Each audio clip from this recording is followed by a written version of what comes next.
Welcome back to He's a Giant, a pod about all things college football and all things Giants football. I am your host, Sal, with my co host, Monty, and a very special guest back with us again this year on a special episode, Matt Waldman. Welcome, Matt. Thanks for having me again. It was a blast last year. Glad we get to do it again. Yeah, we're really looking forward to this episode. It was one of our more popular episodes. Last year was our first year of doing this pod, and people just love the episode. I know we we went a little long because we just loved having the convo with you, and I think we part of the reason we went long was because people wanted to keep asking questions. So we're going to try to be a little bit more respectful this year of your Yeah. time. It's par for the course, and I love doing this work. So it's part of what you love doing it. You spend all the time doing it. You want to share. So it's nice that you guys gave me the outlet, and so we'll see what happens this year. Perfect. Yeah, and for anyone, I put the link to last year's show in the description as well as Matt's RSP, so there's links to that. I recommend checking that one out after this. We really nerded out last year and went heavy into Matt's scouting process. So if you're looking into like learning how to scout and stuff like that, that video was super helpful to us, and we took a lot of principles from last year's episode into our scouting process this year. Yeah, we really did. And I think that was it was a guiding principle for us for how last year what we did was when we did our prospect reviews position by position group, we just kind of went through a lot of different consensus big boards and preseason evaluations and just started from there. And then just started watching a bunch of players and just kind of saying, oh, we like this guy, we like this about that guy. Just kind of it was a very kind of haphazard approach. I think there was some formality that began to build in as we started doing more and more reviews that we didn't really consider formalities, but then we decided this year prospectively to create a guiding principle of a scoring system and an evaluation process. So we use that this year to completely change how we do things, and we're going to see how it grades out. And we'll watch these prospects as they get further along. But Matt, why don't you tell our viewers a little bit about the RSP for those who don't know? Sure. The RSP stands for the Rookie Scouting Portfolio, and I started it in 2006, and so it's in its 20th year of publication, and it's one of the two most purchased draft guides, independent draft guides by NFL people, scouts, folks like that, alongside Dane Brugler's The Beast, and that's told to me through recruiters who visit with these guys and see what they look at. Guys like Alex Brown, who was a recruiter at Ole Miss, who used to work at the head of recruiting for SMU, and before that Rice, and with Tom Herman in Houston was when he was kind of on the come up there. So the RSP is devoted solely to four positions: quarterback, running back, wide receiver, tight end, and it's steeped in best practices that I learned in a previous career in operations and quality management in the corporate world on really creating the best possible process to reduce variation in terms of how you score things, define information so that you can continue to spot opportunities to grow the evaluation process. So as you gain more knowledge through your evaluation of players and studying a film, you incorporate that back into your evaluation process by redefining things, rescoring things, and how you score things, the type of scoring system you use actually breeds or reduces variation among different groups of people who do it. Well, I decided I just wanted to do this myself. I've managed enough people in my day, and it was fun. It was a good experience, but I thought it would be fun not to scale something, but make this a craft. So what you get in the RSP is, like, for instance, you get a pre-draft and a post-draft. And the reason I do that is a number of reasons. One, the most important to me is that I wanted to study talent. I don't care about what the GM wants to assign draft capital to, because part of the exercise of assigning draft capital in the NFL isn't just the scouting report. It's the character off the field. It's whether or not the player fits prototypical measurements. It's whether or not he actually works out well, whether he interviews well, whether he's a fit for a specific team. That's a lot of stuff. And sometimes they still follow these old school ideas of, like, the same way that people in the corporate world do. You could have a dynamite employee who went to a state school, and you can have someone who went to Yale. And there are certain industries that will just look at the kid from Yale, even if he or she doesn't have the expertise that the kid at the state school got and what they were studying, the type of work they do. Some people get in the door through Wall Street because they went to an Ivy League school as opposed to going to an ACC school, for instance. It's getting, that's one of those things. So instead of doing that type of exercise in the pre-draft, I want to show you who I think's the best based on what I see on the field or what they're in the best tiers, and then the post-draft is created so that I can then take a look at where they landed, what their potential fit is, analyze their depth charts for you, give you a nice spreadsheet with all the depth chart information on there, what the contracts look like for the key players who these rookies might be competing with, and what I think the outlook will be, or short term and long term. And then I give you, if you're a fantasy player, I've been a senior staff writer at Football Guys since 2009. I've been in the fantasy industry since 2003. And so I give people most of the fantasy information there, where you get a cheat sheet that's like 2 pages long, and it gives you my re-ranking of the player. Plus, I look at average draft position for all the for drafts that I've seen during that week, early drafts, and I give you like a sweet spot. So back in the day, if I said I liked Malik Neighbors more than Marvin Harrison last year, okay, and I thought it was like I'd take him 8 days out of 7 ahead of Marvin Harrison, and I had Marvin Harrison, I believe, second, I think, on my board. But then after looking at Ladd McConkey and where he landed, and knowing that system well, and knowing that the slot receiver is the lead receiver in that Greg Roman system very often, after doing studies, things with Michael Crabtree and what they did in the in Baltimore, I took that information and said, you know what, Ladd McConkey is going to be a top 15 producer at wide receiver this year.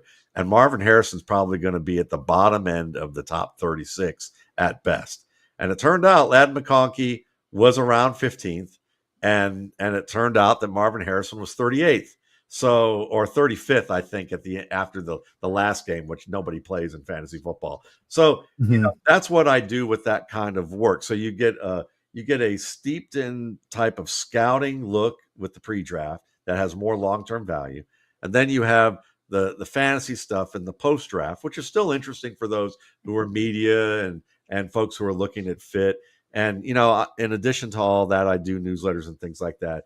It's a really low price. People think I'm like a car salesman because I'm always like, it's only $21.95 for both. You're getting 1,200 pages. People think they're getting a lot of fluff. And usually the common response is people are pleasantly shocked. Like, if I could curse on this show, I don't know if I can. Go for it. Okay, yeah. So the common response I see on X is "Holy fuck," and then it's like, "I'm a customer for life." Then it's like, "You should charge more." And then it's like, I'm not getting the early bird subscription where I give a slight discount. They're like, I'm waiting to pay the full price for this thing. And so I did that all for a reason, because when I started, I thought I knew a decent amount about football for a media person and a fantasy football person, but it's been 20 years. The difference between then and now is night and day. And a lot of it is because I've gotten a chance to work with players. I've gotten a chance to talk with coaches at different positions. And I've gotten a chance. They've recommended things for me to read, or they've looked at things and said, this is great. Here's a direction you may want to go. I've been able to, and as a result of that, I've been working with guys like Will Hewlett, who's a quarterback coach for Brock Purdy pre-draft. So I provided scouting reports of Brock Purdy pre-draft, who, by the way, I said that had a chance to be a future starter. I didn't think he'd accelerate that fast, but I didn't think he'd land in San Francisco either. And that, so he also works with Caleb Williams and Anthony Richardson. So those are guys I provided pre-draft scouting reports for them, so that him and Tom at Cortex can, work with these guys and have some information that they can start working with them on film too. So it's been a long journey. And, obviously, we're going to talk about a lot of guys. Scouting is rife with getting things wrong. You're going to miss on players, but the important part is that we're going to touch on this theme a lot, is that with a scouting process, as you build it, the best advice I can give anybody out there who's thinking about scouting is stick to what your plan is, stick to your path, and then when you figure out that you're doing something wrong, and there's a key to figuring that out too, but when you figure that out, figure that out, that what you did wrong. If I look at Lance Zerline or Dane Brugler or some scouts that I know who scout for a different team, they use a different method. I don't know what they're thinking when they're right or wrong. So if I hear somebody else say this guy has really good route skills, or like last year, Marvin Harrison has great hands. I looked at it and said he's got good hands, but he's got some issues, and it's gonna show up in a certain area. That's the it's better to be wrong knowing why you were wrong, and rather than trying to follow somebody else, because you're going to get better faster when you own and you're accountable for what it is that you missed, and then you figure out how to address it.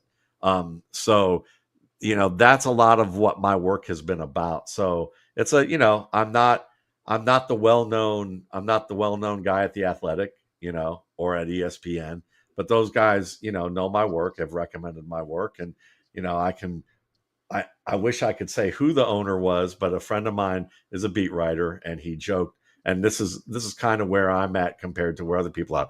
The public will look at a guy like Dane Brugler, and they will know who he is. And if someone recommended me, they'll write down my name or how do you spell it if they're truly interested, and I've got a decent following, but it's not big letter box, names like that, Athletic, ESPN, Fox, all that.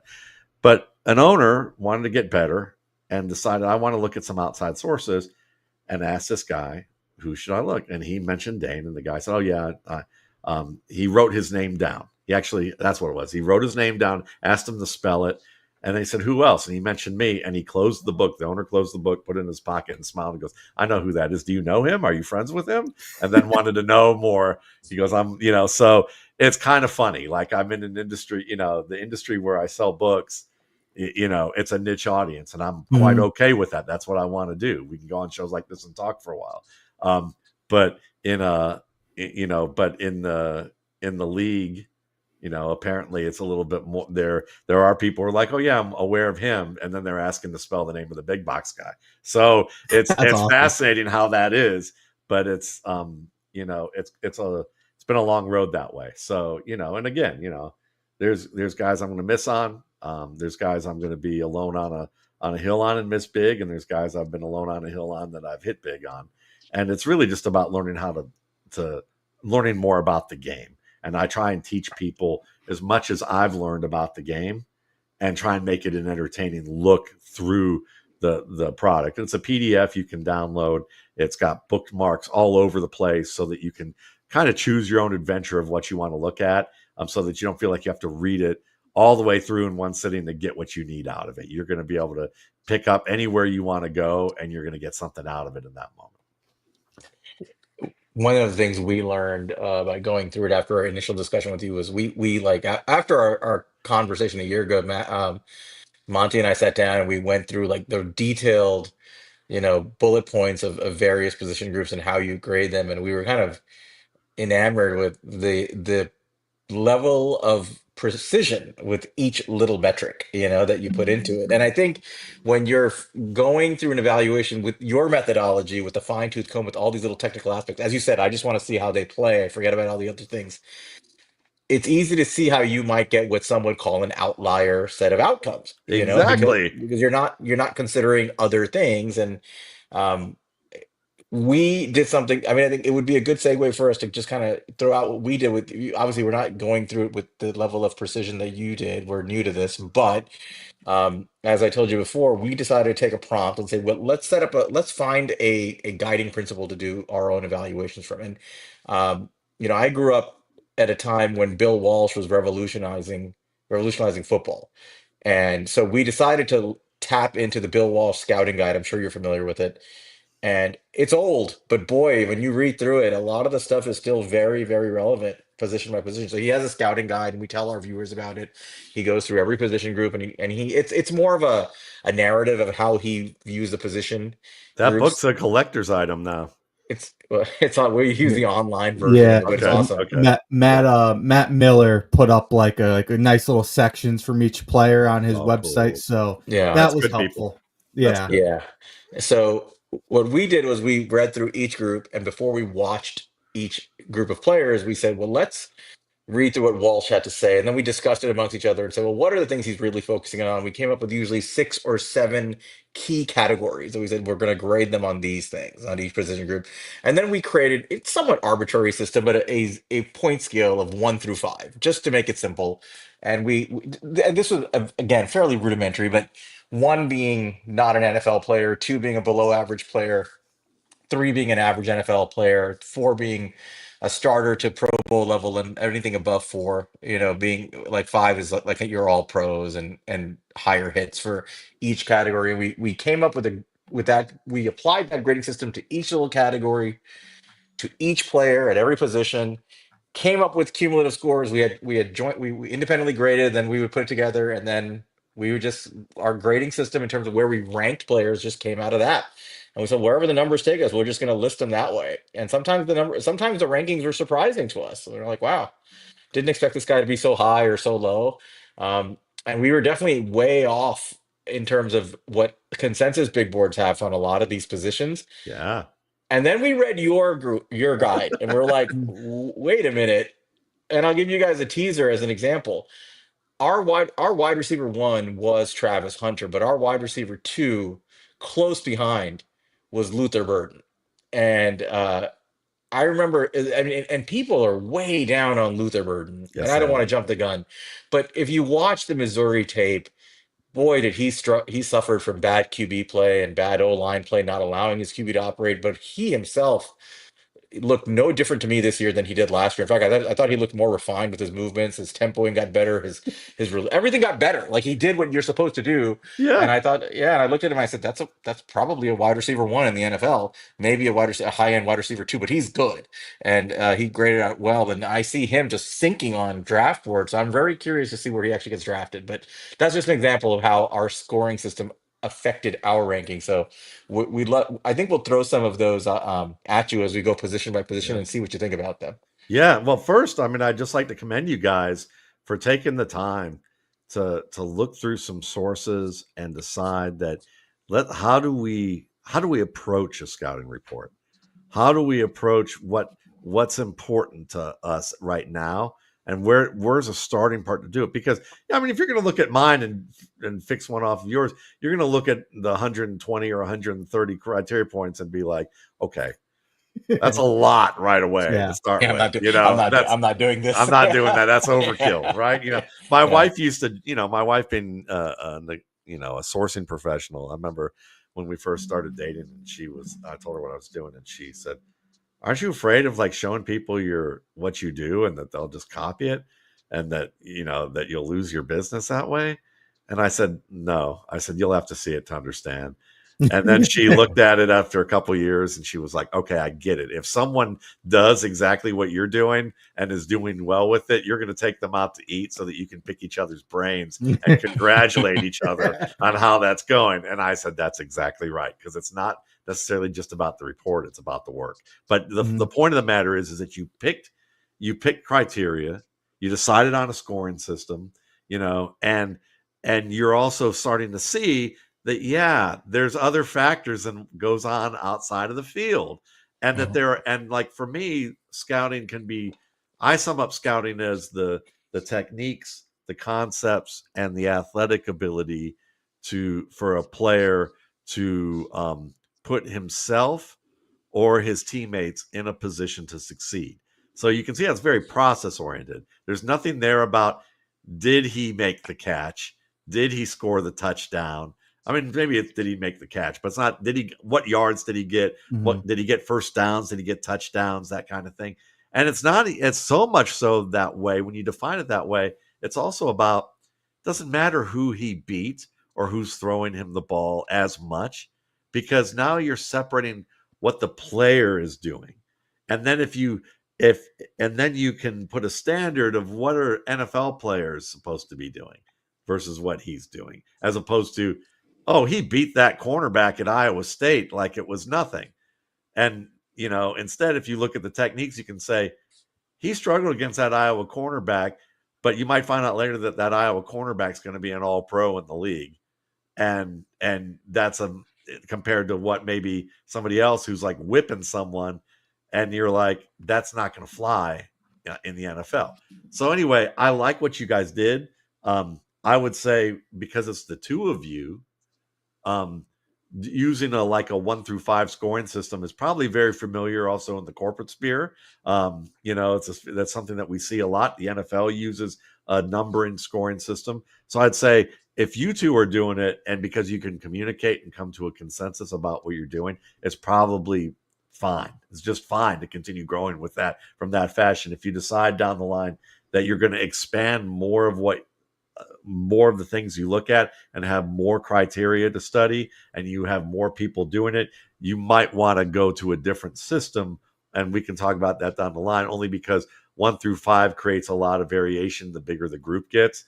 You can have 5 people in a room and go, how would this person answer a phone and at work? And you might get 3 different answers or 5 different answers based on the levels of experience. So how you define the info and how you score it can create variation. Because in the NFL, what I always hear scouts complain about is that when they do the 1 through 7 scoring or the round scoring, oftentimes what they'll do is the round scoring. It's a 1 through 7, I guess, is they'll go, a lot of guys go, well, when I like someone more than what I think I'm supposed to, I give them a 4th round grade. If I like the guy less than what I think we're supposed to like him, I give him a 4th round grade. And it becomes like that 3 that everyone gets, who isn't going to get promoted. And they're doing just a decent job, but or they could be doing a good job, but they know that they're not going to be paying out bonuses at that level. So everyone gets the 3. You get the 2 if maybe they really do want to coach you and there's a problem, but they don't want to fire you, and a 1 is you probably already had a couple of 2s and you're out the door, so there's some inherent things there, but overall, man, that's great, that you guys are on that approach. And I remember the first time I scouted using the system, and it's obviously changed a lot over the years, but the basics for using defined criteria, for giving a weighted value for each thing, that's the skeleton of it. But when I had less criteria and was going through, I remember I graded a player, and his name was Ricky Bell. He was a running back for Arizona, and I had like a top 5 grade on him for the running backs, and he didn't get drafted. And I remember thinking, what do I know? I'm getting started doing this, and he ended up becoming a starter that year. Yeah, and so and it was one of those validations, more so than anything, that you may be out differently than everybody else, but sometimes that's because you're missing something big time, or everyone else is missing something big time. And so you're going to learn either way. So stick with it. That's great. Yeah, what's funny is the way you said it is like the corporate 3s. Like I saw the way you did it, and you're pretty comfortable in throwing around those lower scores, and I feel like Sal and I can get better at that. We definitely throw a lot of 3s, and we'll throw a good bit of 2s. We struggle to give a 1 on guy unless it's like really really bad. So that's probably going to come with time. One thing I wanted to ask you a little bit about was looking. When we were trying to do ours, and we would just right now, I think quarterbacks we did 9, but for most we're just doing 6 categories. We hopefully want to expand, and we talk a little bit more about that. But I noticed you tried to find ways to weigh each category you went with, and right now we just did 6 divided by 6. Pretty simple right now. But how did you come to the conclusion of how you're going to weigh it? And how have you adjusted that over time?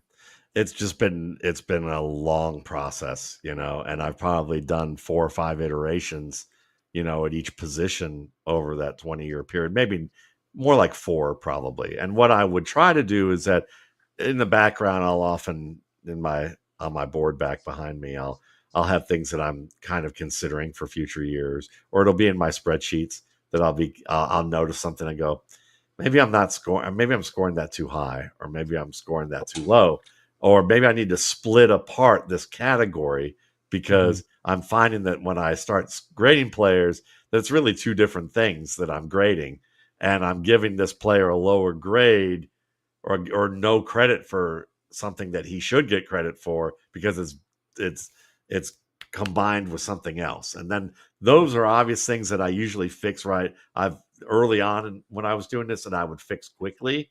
And then as I started to gain more knowledge about each position and get more advanced knowledge about the position, the way it's what the techniques are and how it's coached, then it would be about testing out what I think is more valuable and what's valuable in the NFL. And I think the guiding principle is that the things that most players can do get the most points. The things that the fewest players do get the least amount of points. And that may seem counterintuitive on one level, but really when you think about percentiles, the players and the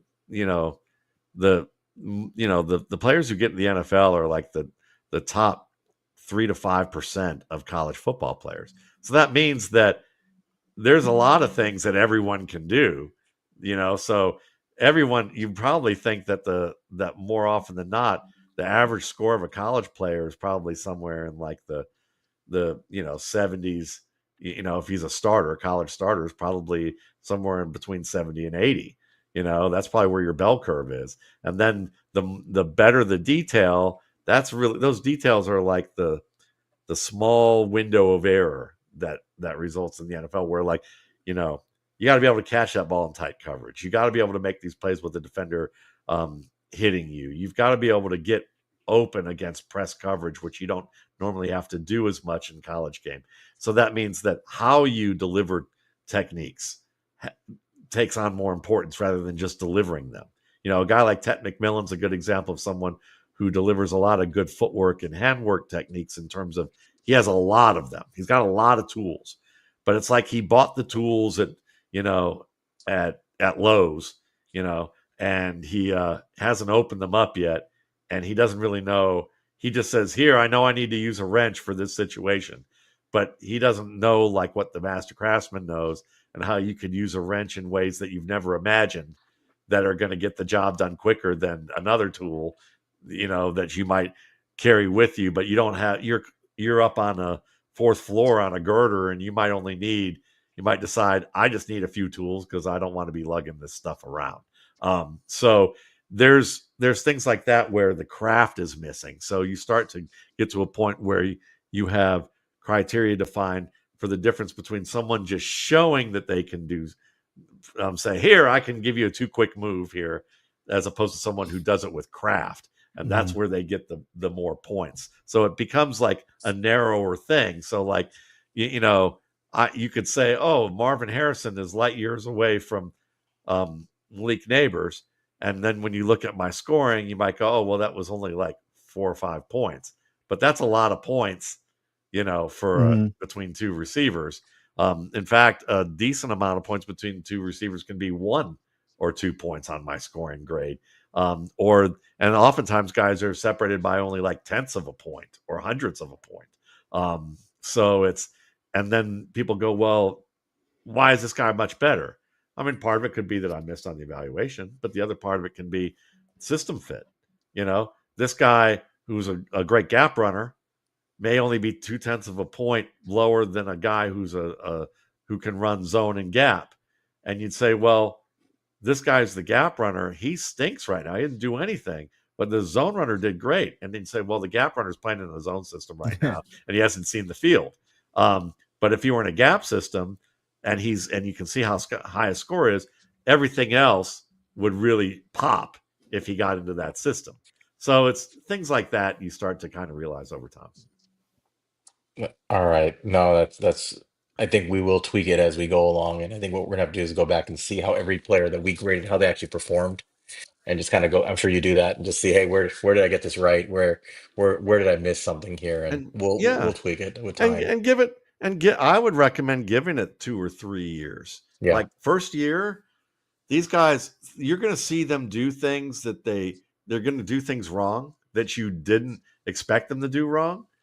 And then there's going to be things that they correct. So you're going to learn what's correctable fast, and also what things go wrong when a player does them right in the college game because their bandwidth is overtaxed with a lot of things off the field and learning the new system. It's just like, think about when you make a mistake in a new environment and you go, I haven't made a mistake like this for 10 years, but you're thinking about so many different things that things that you even know start to get corrupted a little bit until you really acclimate. So sometimes it's worthwhile to take a couple of years, 2 to 3 years, before you really have a heavy duty look at everybody, because you might find year 2, suddenly that guy looks like he did in college and then some.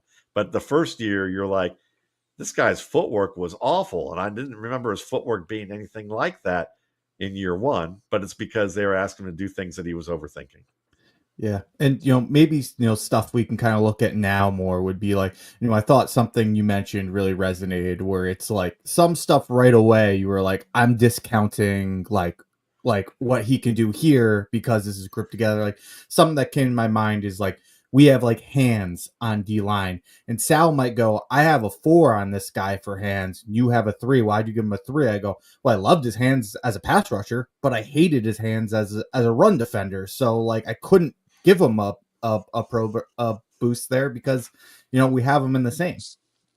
Yeah. So it's, and that leads to discussions about how do you want to categorize and how you want to define stuff. Mhm. And those conversations are invaluable. I did so much tweaking of that in my first 10 years. And then really in my second 10 years, it was more about, started slowly to get to the point of going, okay, what are things that might be worthwhile changing, but let me wait for a couple years and see how this plans out, or 3 or 4 years before I completely implement something brand new, because I want to make sure that sometimes I'll score something, but then I can just change the formula a little bit and say, what would it have looked like if I scored it this way in hindsight? And then I can run everything and look at it and look back at my notes and go, that actually made more sense for me if I change it moving forward. Things like that. Mhm. I had to do that. I remember doing that with the wide receiver class that had Keenan Allen in it and DeAndre Hopkins in it. I still had DeAndre Hopkins high, but I had Keenan Allen. Keenan Allen probably would have been my wide receiver 1 or wide receiver 2 in that class. And instead, I had like Cordero Patterson really high, and Tavon Austin I had lower than most, but it still could have been a lot lower. This West Virginia grad over there has still heard about that trajectory. Still heard about Tavon. That's okay. He was supposed to player. be Tyreek Hill. Yeah, I hear you. All right. Why don't we jump in then? For those who don't know, Matt does just 4 positions on offense. He does quarterback, running back, wide receiver, tight end. So why don't we go into quarterbacks?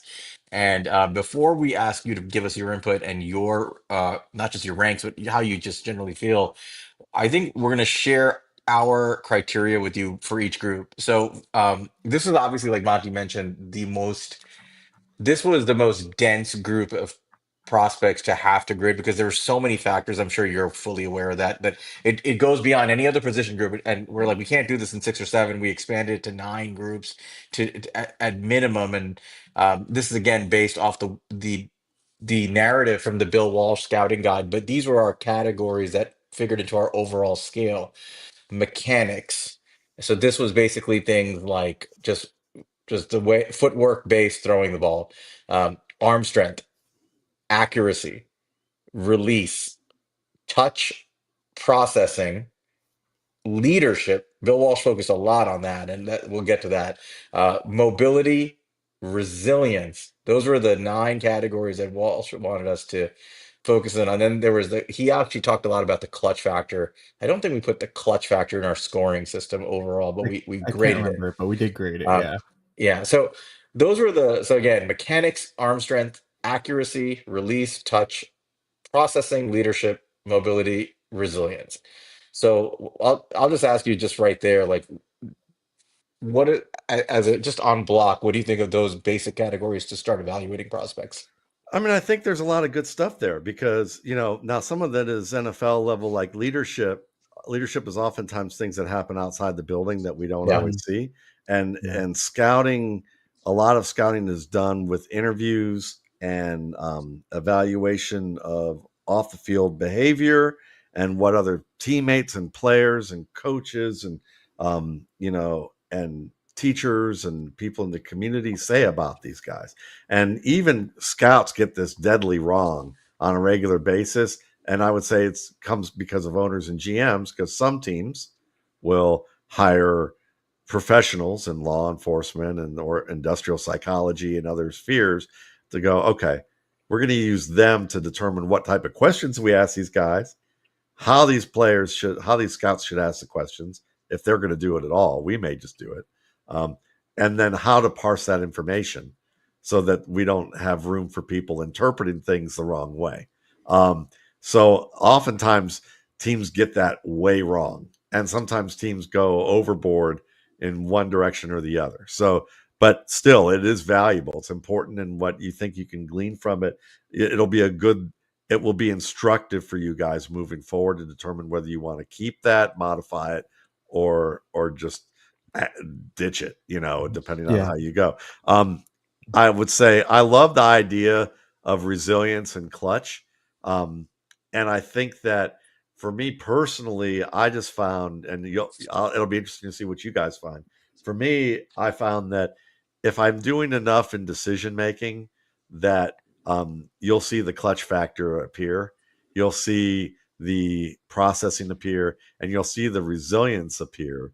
Because when you're looking at when you're looking at how a guy makes a decision, you'll also see whether they make a mistake, and then whether they come back in later and in the half and see a similar coverage or a similar disguise, and whether they are able to solve that problem. What they're able to do in the fourth quarter, those types of things. But at the same time, the thing that I find that can be difficult is that if you give too much to clutch or resilience in a situation, you could be double grading them in some ways, on that. That happens quite a bit in a lot of position groups where you're like, I think I kind of graded this, but we set the category and we'll tweak it. But arm mechanics, accuracy, I think that's all great. I found eventually I started combining arm and accuracy by grading it into different spheres of the field, so that way I could say he's accurate and has the arm strength in this range. And then that way I could pinpoint where his arm strength fails him in certain ranges of the field. And then also compare it to next gen stats for those ranges of the field with accuracy. So that kind of gave me a little bit more. Now that when you do that, you're ending up charting, and charting becomes a big endeavor. But it still can be very worthwhile. And it kind of starts helping you separate what's accurate and what's not accurate. And then you start seeing that the stat services that tell you what accuracy is, sometimes what happens there is that you may look at a stat service and they're saying, oh, this guy has great accuracy, like Baker Mayfield when he was coming out. And you realize that when you chart it yourself, if you're differentiating between catchable accuracy, that the receiver should have caught it, but he had to work for it outside the spectrum of the route, outside the spectrum of the coverage, and then that's catchable, but it's not ideal. And really, you want more ideal accuracy, pinpoint accuracy, which is within the scope of the coverage and the route and the defender. And so in that scheme, you might start looking at plays and go, wow, my accuracy numbers differ than somebody else's. And I go, well, so like Baker Mayfield, and some of the things that he struggled with was a good example is that he was great in zone, but man-to-man, when he had to throw pinpoint against man-to-man, he was late consistently. Now the receiver it was catchable, but it was late. Then we got to the NFL, those catchable late throws became less accurate from a results-oriented standpoint. So, those things can have value for you. But I mean, I think you guys are on a good track with all of this. So question for you, Matt. We obviously haven't gotten to the point that we're like charting and things like that. So I assume a lot of it is what you pull from charting yourself. But a couple stats, I looked at when I was looking at like clutch and resilience and whatnot, that, I know it's one that Dane Brugler has referenced before that he thinks are a couple important ones. And, I try to find it, is one, and this was a big reason I was a big fan of JJ McCarthy last year, is the success in 3rd and long, 4th and long situations, and converting the first down, just your overall like success and stats doing that. And then another one is how you're producing in the 4th quarter in one possession games. And I thought those made sense for ones who kind of gauge how they're doing in those situations. Are those anything like that? Do you look at that when you're kind of when you're charting games? No, I generally like, for me, it's because what I try to do instead is define everything to an NFL standard. So when you start getting to those plays, they're generally plays that you're gonna be in situations that are NFL caliber situations. So I feel like that's already embedded into what I do. That's fair. And then but at the end of my process, after I chart 4 to 6 games, and I've also evaluated 4 to 6 games, I will look up all the 3rd down and 4th down situations, the pressure situations, red zone and black zone situations. And I embed a lot of that stuff also into the decision making. But I'll look into that and just watch the throws and see if there's any common issues. Are there common technical flaws? Are there common flaws with how confident and quick he is to act on the decision that he should make? Because you can see when a quarterback oftentimes has recognition of where he should throw it, but then you can see a delay oftentimes between that recognition and that action. And it can only be a pat of the football or an extra hitch or an extra 2 little hitch steps.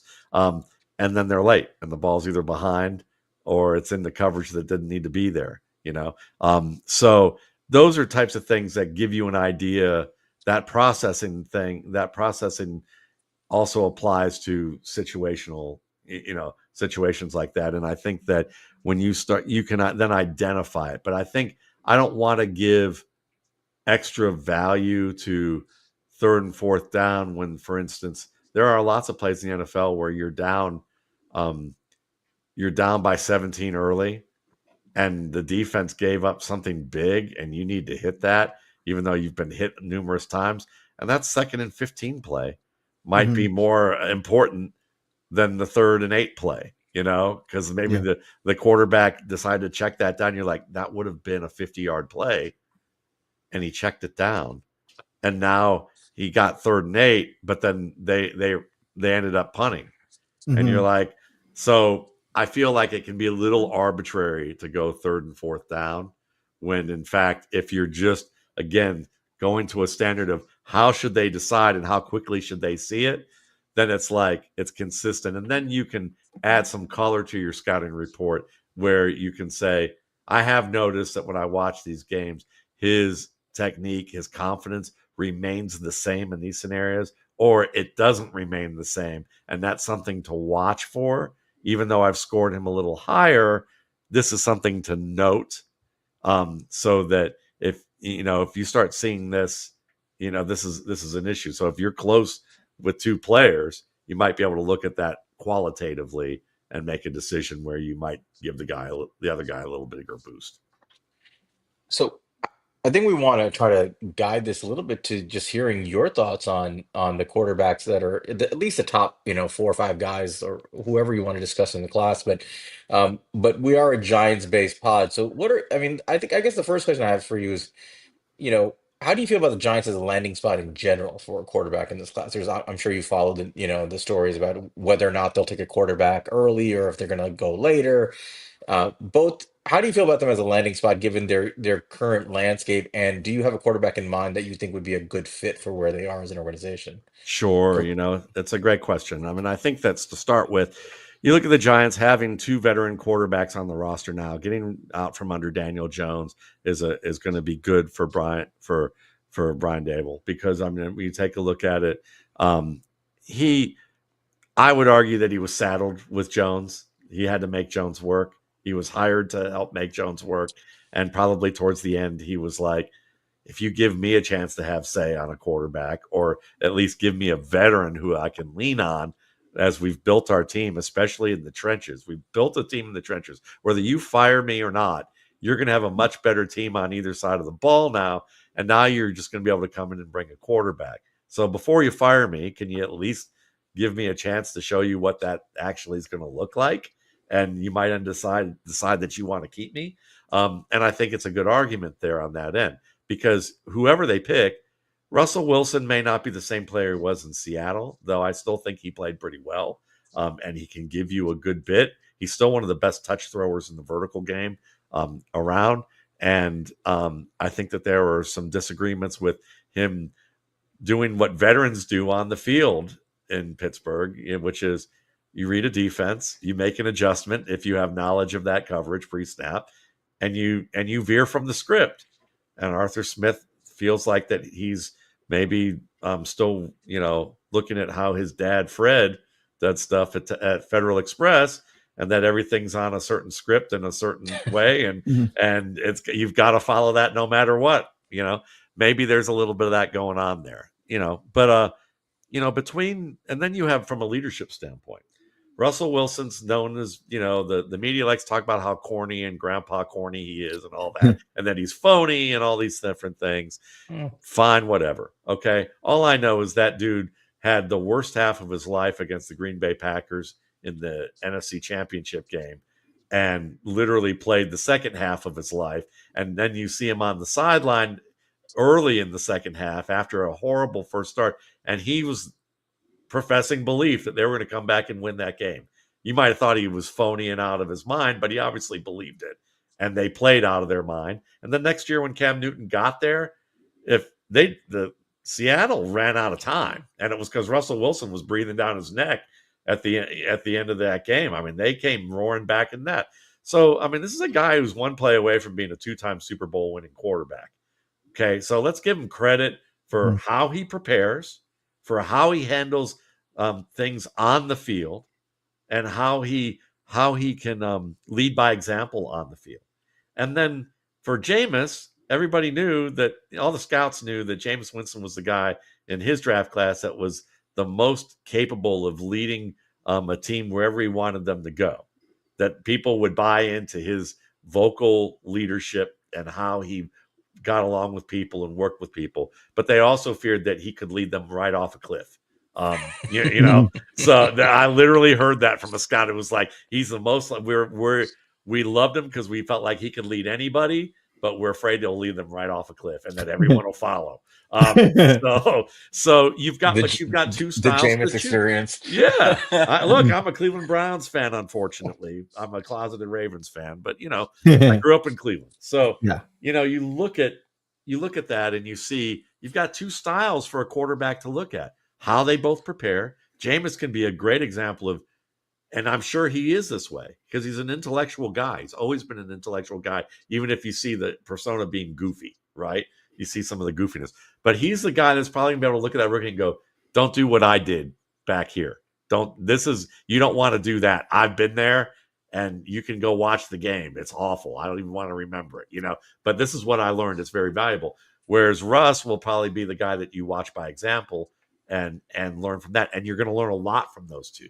And they may even want to help you a little bit. We'll see if they even want to do some of that. But regardless, you're going to get a lot from it, even if the coach changes. Because the biggest part about quarterback play that people don't like to acknowledge or haven't thought of isn't the development on the field.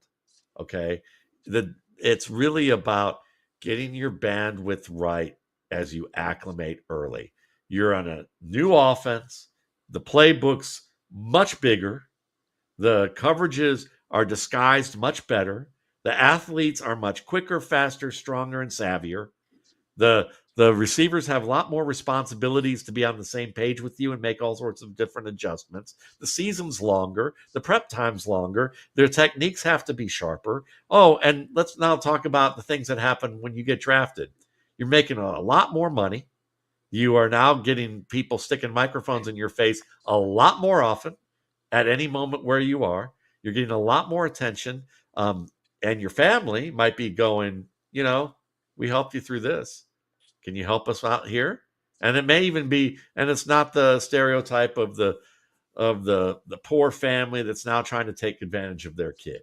I'm talking about just mundane things that you would do for your mom or you would do for your dad in that situation, or a cousin you grew up with who could use a little bit of help, or just something as simple as they want to see you at the game and you got to Yeah. deal with getting tickets. All this stuff takes up bandwidth, especially when you're 21, 22, and now you got to get on a field and try and play at a much sharper rate with much lower margin for error, and you make mistakes. So if you get time to stay off the field and just practice, work on the stuff you got to get better at gradually, and know that you don't have to answer to the media about how you played, hear about it from the media, that don't have the teammates looking at you and not making mistakes to such a big degree that you're wondering whether you actually are good enough and losing confidence, because these guys do that, especially the ones that show that they are masterfully confident. Oftentimes, that's just a coping mechanism. That self assurance can be a coping mechanism for dire lack of confidence. Ryan Matthews is a player, former Charger, who had that issue. I could talk about in another story. But with that in mind, I think that makes the Giants a very good place. Given the circumstances that their coach and GM might be out the door. There's the concern, of course, that, well, they'll want to get another quarterback and make that their guy, and then we wasted a draft pick. That's possible. But with Mara, I don't think so. They tend to be patient, the Giants. And if they change it over, they're going to want whoever they draft, that coach and GM are going to have to make that guy work for a year or two and give them a shot, I think. But I think what will happen is Dable will get another year. I think that's going to happen because the trenches are good enough, and I think that you can probably pick one of these guys and they'll sit. I would rather see, I could see the idea of getting Shedeur Sanders and knowing that he's a player who has had a superstar father, superstar player coach, has seen the limelight a lot, has made a lot of money already, has had a lot of microphones stuck in his face, has gotten a chance to see what that type of life is about. And he seems very low key and very capable of handling all that. And when you watch his game, he doesn't often make the same mistakes twice. He's a decent processor of information. He has some decent accuracy. He can move around the pocket some. I don't think he's on the level of Cam Ward and Jalen Milroe in terms of creating past the line of scrimmage or being as dynamic behind the line of scrimmage, but he can move enough to buy time and get the ball out. And I think he's the safest of the prospects. But do you want to draft a first round guy who you say is more of a Baker Mayfield, Tua Tagovailoa type of player, who Geno Smith type of player, who you would say good and with good teammates around him could be really good, but he may not be the guy who, when everything's going bad, is going to be the one that pulls the team up by the bootstraps and leads them. He might not be that guy. So if you're looking for that guy, maybe the guy that might most be that in this draft one day is going to be Jalen Milroe. Yeah, that's what we're getting at with you, because we read your profile and we want to hear your thoughts on Milroe, because that's the big discussion in Giants land right now, that that if they decide to pass on Shedeur Sanders, at the third overall pick, which is where they probably have to take him if they want him, based on how the draft is probably shaking up, unless they want to trade up for him again, Jalen Milroe becomes a target immediately. And the Yeah. question is, let's talk about his fit with what you just said, with the Giants and Brian Dable and with Russell Wilson, and what you saw from Jalen Milroe in your film review and how this could work. Well, I'll put it this way: Brian Dable coached the literal stereotype of a running quarterback whose head wasn't on straight when he got into the league in Josh Allen. Now, people didn't portray him that way. They portrayed Lamar Jackson that way. But if you actually switch the two players' film with the way they were stereotyped, it was literally Josh Allen who was the wild and crazy and undisciplined guy that you wonder if he's going to be, who had moments where it looked like, okay, that could work. But with Milroe has quiet feet in the pocket. He doesn't make wild movements trying to buy time. Kyler Murray's the epitome of a guy who literally ruins his blocking scheme and makes his receivers reroute, sometimes multiple times in a play.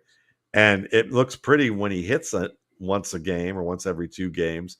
And it shows up on ESPN as great plays, and it's a terrific individual feat.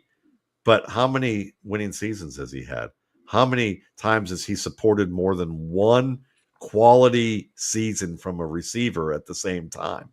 I think he's only once in his entire career in Arizona has he supported 2 players at the skill positions at receiver and or tight end who have delivered like starter caliber top 24 production at the same time in a season. Only once. And one of those was because it was DeAndre Hopkins, but he's had decent players enough to do that. And he hasn't won many games for what he's supposed to. Jalen Milroe, while maybe he's playing in a system that maybe it can be expanded more for what you want in the NFL. He's the only quarterback I saw in this class who legitimately manipulated defenders in the middle of the field in situations that are pro level situations where you are manipulating a linebacker in the middle of the field. That's part of your second read, not your first read, not the safety that everybody manipulates in the middle of your drop back, but after your drop back, after you've come off your first read and you see the second read defender and he's plugging up, like, say, a mesh route where they're going in opposite, receivers are going in opposite directions, and he knows he wants to throw the mesh route that's crossing to the right after he was looking at his receiver to the right. So he comes back to the middle, and he sees that linebacker there. And meanwhile, his guard's getting pushed into his lap by a blitzing linebacker or a defensive tackle. And he's feeling that too. Takes a little sidestep, looks to his left, holds that as long as he can until the linebacker takes 2 steps over, and then immediately the ball is coming out to the right to that receiver where that linebacker vacated it. That's manipulation, and it's quick processing, it's confident processing, and he's doing it by also integrating multiple reads into the equation and dealing with pressure, like being aware of the pressure, being able to maneuver from the pressure, and be able to throw an accurate pass. That play I just described was against Georgia. It wasn't against, like, Utah Central of the Emerald Mines, welders, or whatever. This is a quality defense too. He he did that multiple times. And when you see a player do that kind of thing, work from the pocket, make accurate throws on their second or third reads, do it with pressure in their lap, interior pressure at that, and they did it because they were literally manipulating defenders underneath, and they're the difficult ones to manipulate. That's a player, and then, oh yeah, by the way, he runs like Matt Forte in the open field. And he's an academic Heisman winner. So you're looking at a player overall who's smart, who translates it to the field, who played behind an Alabama line that was not a Nick Saban offensive line. That was some Swiss cheese going on with that line. He was getting hit a lot, Will he have to, like every quarterback who has that skill set, his skill set's to be able to, gauge what he does in the pocket. He's going to have to learn the system and acclimate. It might take some time. Sure. But for me, he's probably going to be the best bargain of this group with the most upside already from what we see. So if he falls, I know he's got invited to Green Bay, which means maybe a team or two likes him as a potential first-round guy now.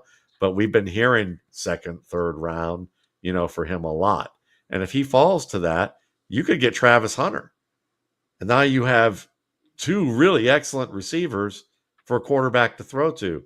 Yeah. And I would say that Jalen Milroe shows more promise than what Jalen Hurts showed at Alabama and at Oklahoma.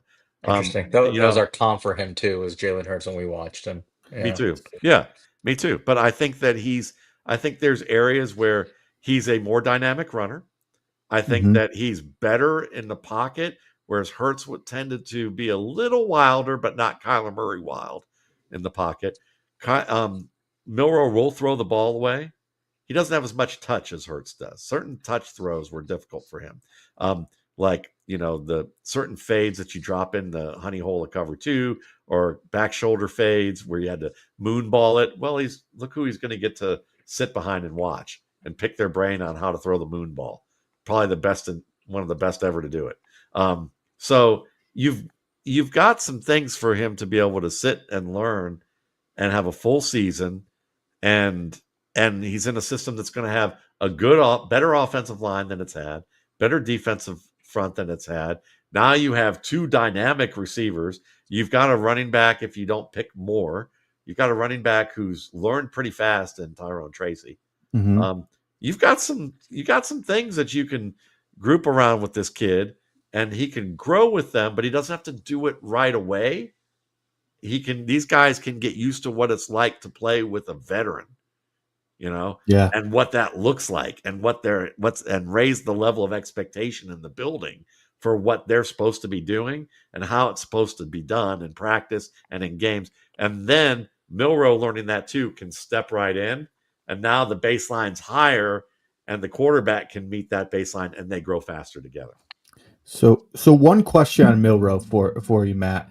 One thing I think Sal and I both noticed, and like there was, certain early in the season, we were both really excited by Milroe. Obviously, some stuff fell apart there. And what it felt like to me watching him was that when teams could take away his running ability, that everything else kind of struggled. What's your opinion on that analysis, and what's your take overall? Sure. I mean, I felt like that a lot of what happened is that it just comes down to how quickly could they get pressure on him. Mm-hmm. So if you take away the run early, but then if you're saying taking away the run in terms of schemed runs, if that's the case, then one way that I would look at that is if they're taking away the scheme run early, and now you're putting him in long down and distance situations, and now that also means that you can get more pressure. Then the pressure's faster, and it's getting to him faster. And he dealt with a lot of blindside pressure where the last step of the drop hit, and he was hit blindsided Mm-hmm. oftentimes. So there's that. Or you can get multiple points of pressure. And as good as he is, most quarterbacks don't consistently win with 2 or 3 points of pressure coming within a reasonable amount of time. They can do it with 1 to 2, and the best ones do it with 2. And then if you're saying they took away the run because when the run for him when he was dropping back to throw, then again it's about the type of pressure. If they're getting quick pressure early on and they're getting 2 points and they're shutting off the pocket, that may be more difficult. Or if they're layering blitzes in, which I often saw was layered blitzes, then they're baiting him to get to avoid one defender, and then when he takes off to run, the layered blitz is coming in the area that he would be learning to run. So some of that is him, but I would say more of that is good defense than it is actually like something that I'd be overly concerned about.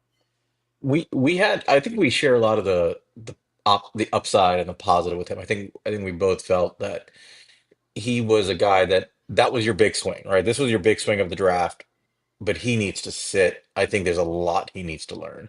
One of the concerns I had with him was really, and you can tell me how you feel about it. I felt like as games went on, he often abandoned the middle of the field. And I don't know if that was a product of pressure coming up the middle, as you described in a lot of these games with these SEC defenses, or was it just an instinct of his where he was either looking to stretch the ball down the field vertically, which he does really well. He has a very nice deep ball. Or just go take off with athletic ability to run because he knows he can. So how do you feel about him operating the entire field? Did you feel that he was comfortable doing that, or is that something like if you're going to draft him, is that one of those things that you think that Brian Dable or whoever is here has to really kind of sit down and teach him before he can get on the field regularly? This is the thing about scouting that's always interesting, because you brought up a really good point of what might have to take place that scouts do for teams, because they might look at this and we could make a conclusion that he abandoned the middle of the field when games got to a certain situations came.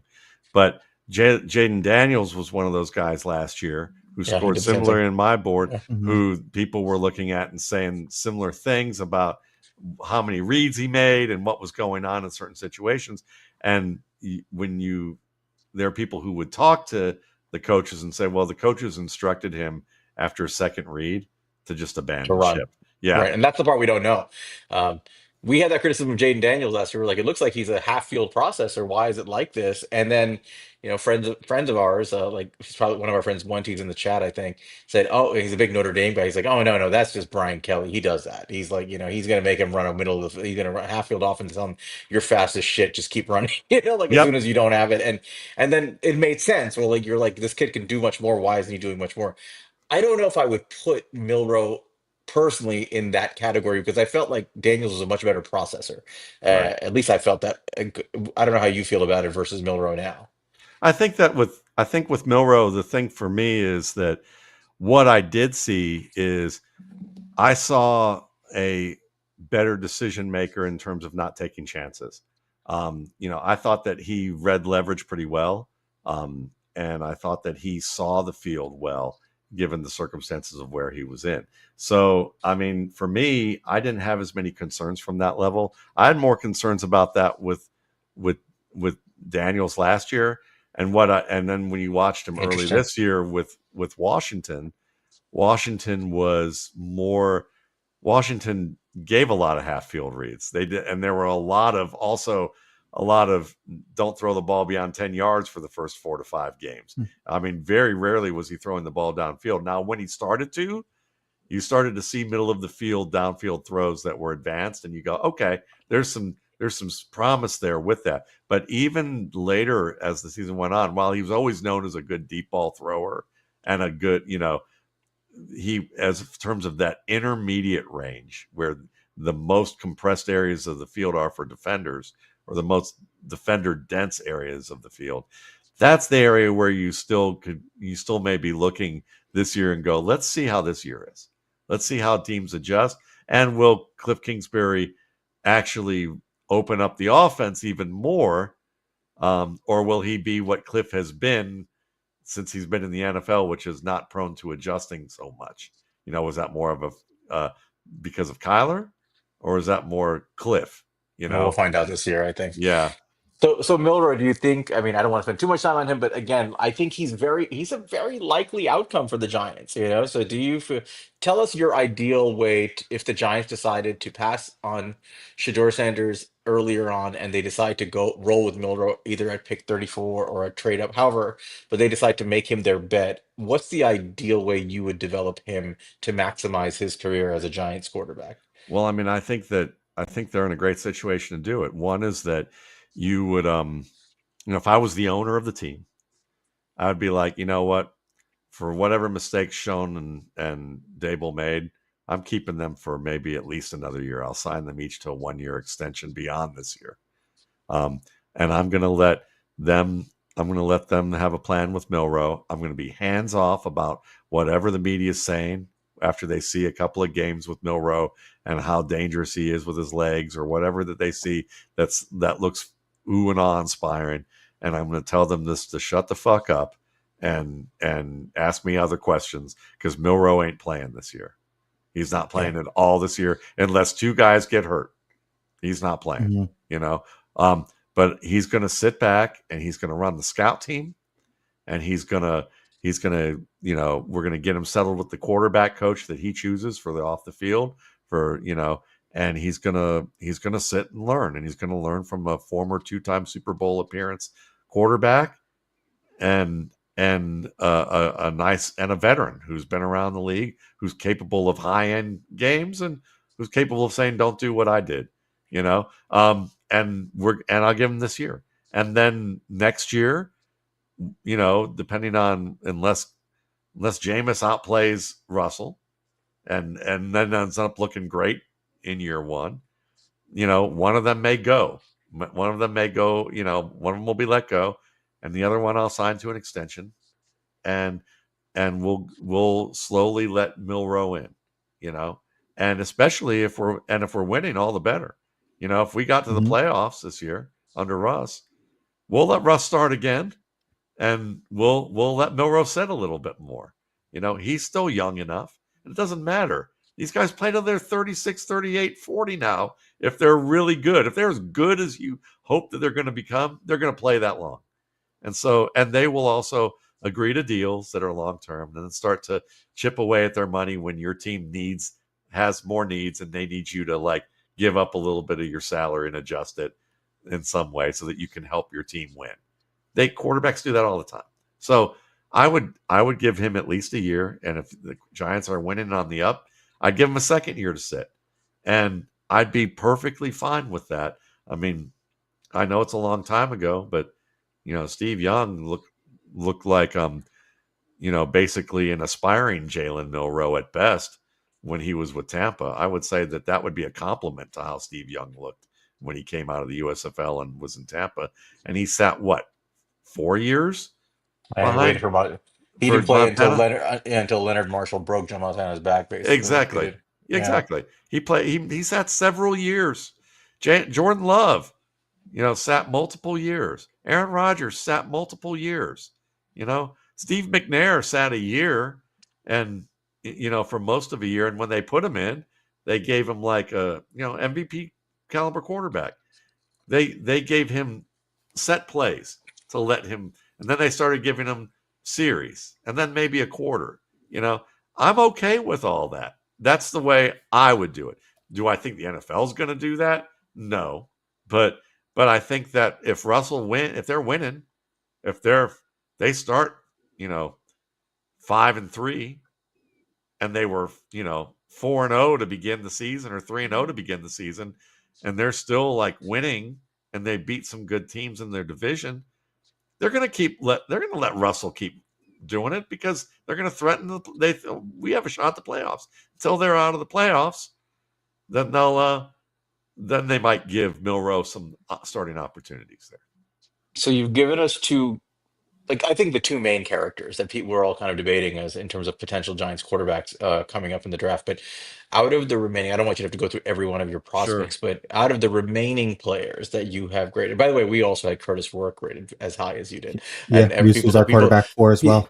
yeah, people thought we were crazy. I was like, I like Curtis Rourke. He looks pretty good.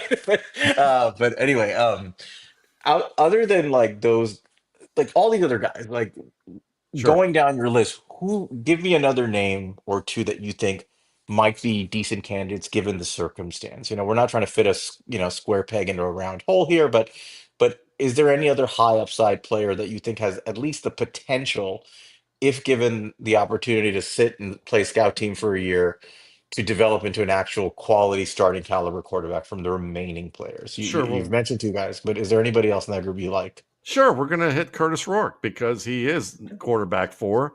And, when you look at him, he played at Miami of Ohio. He then played at Indiana. He led them to a playoff berth.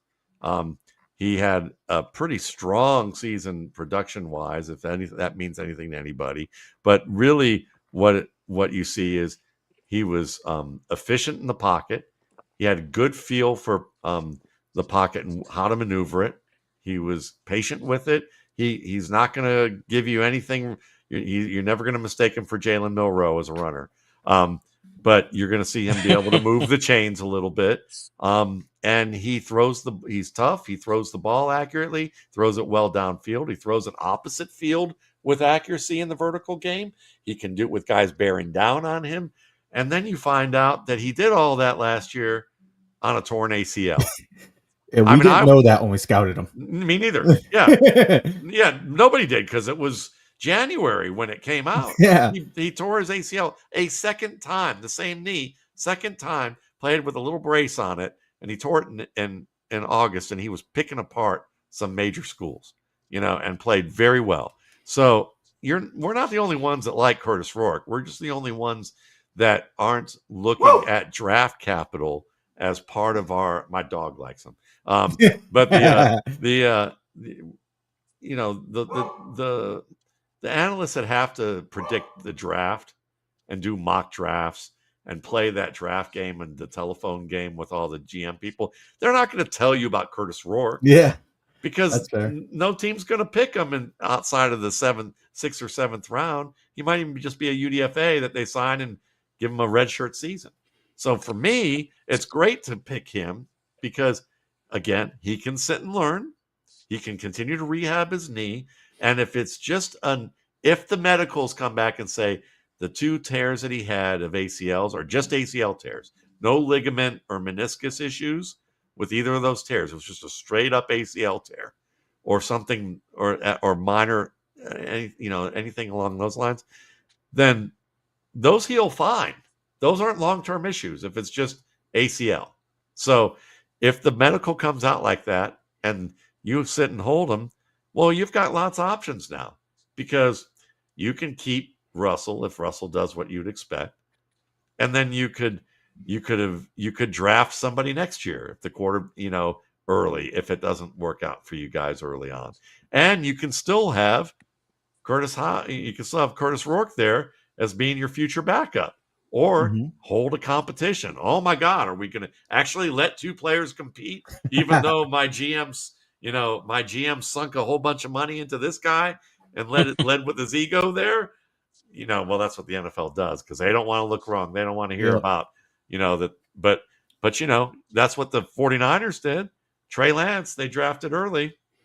And then Mike Shanahan, Emperor Palpatine, up in the top of the press box talking to Mike Silver, was like talking about Brock Purdy the whole time when they kept wanting to ask him about Lance. And you're like, oh, well, Palpatine up there is talking about it. We know little Kyle's going to be going to definitely be all about that eventually. So, that's the type of thing, is that, Rourke could be that surprise, and it's a bargain, and there's no expectations there. Jackson Dart.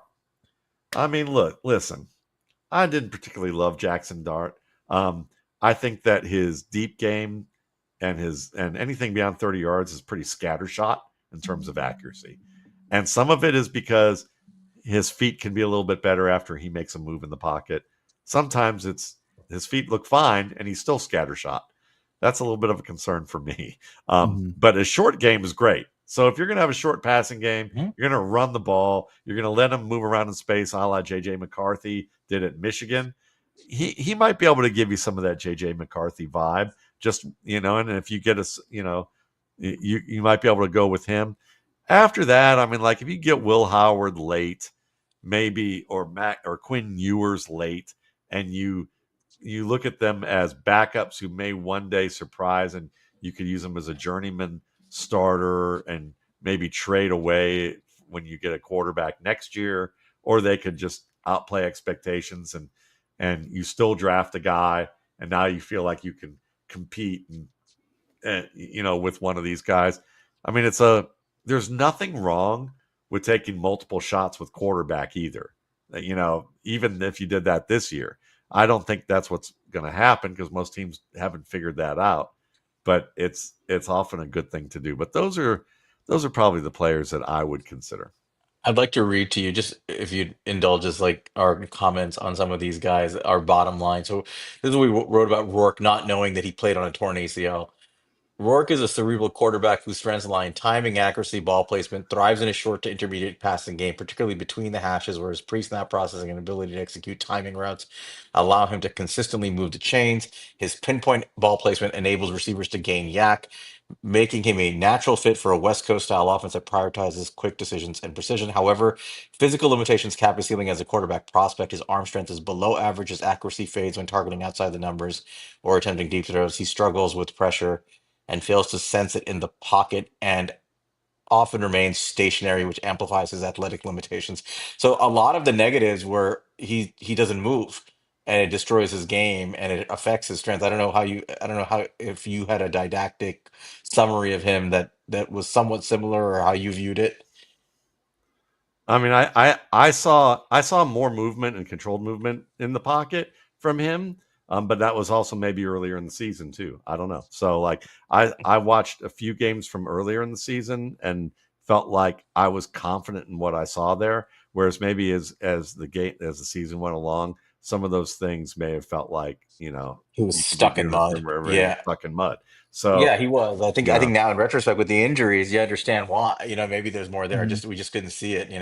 yeah. We agree fully on Jackson Dart. I think I don't understand the media narrative about Dart's game. Forget where people view him as a prospect grade, where he should go. But I think people talk about him as if he's going to be this gunslinger down the field. And I think we made the comment like, I don't see a good gunslinger down the field. I see a guy who operates really well in a timing offense over the middle of the field, almost like a perfect McVay Shanahan type quarterback, right? Like, That's where I'd love to yeah, see him, Which, is which right, was succeeding Matthew Stafford.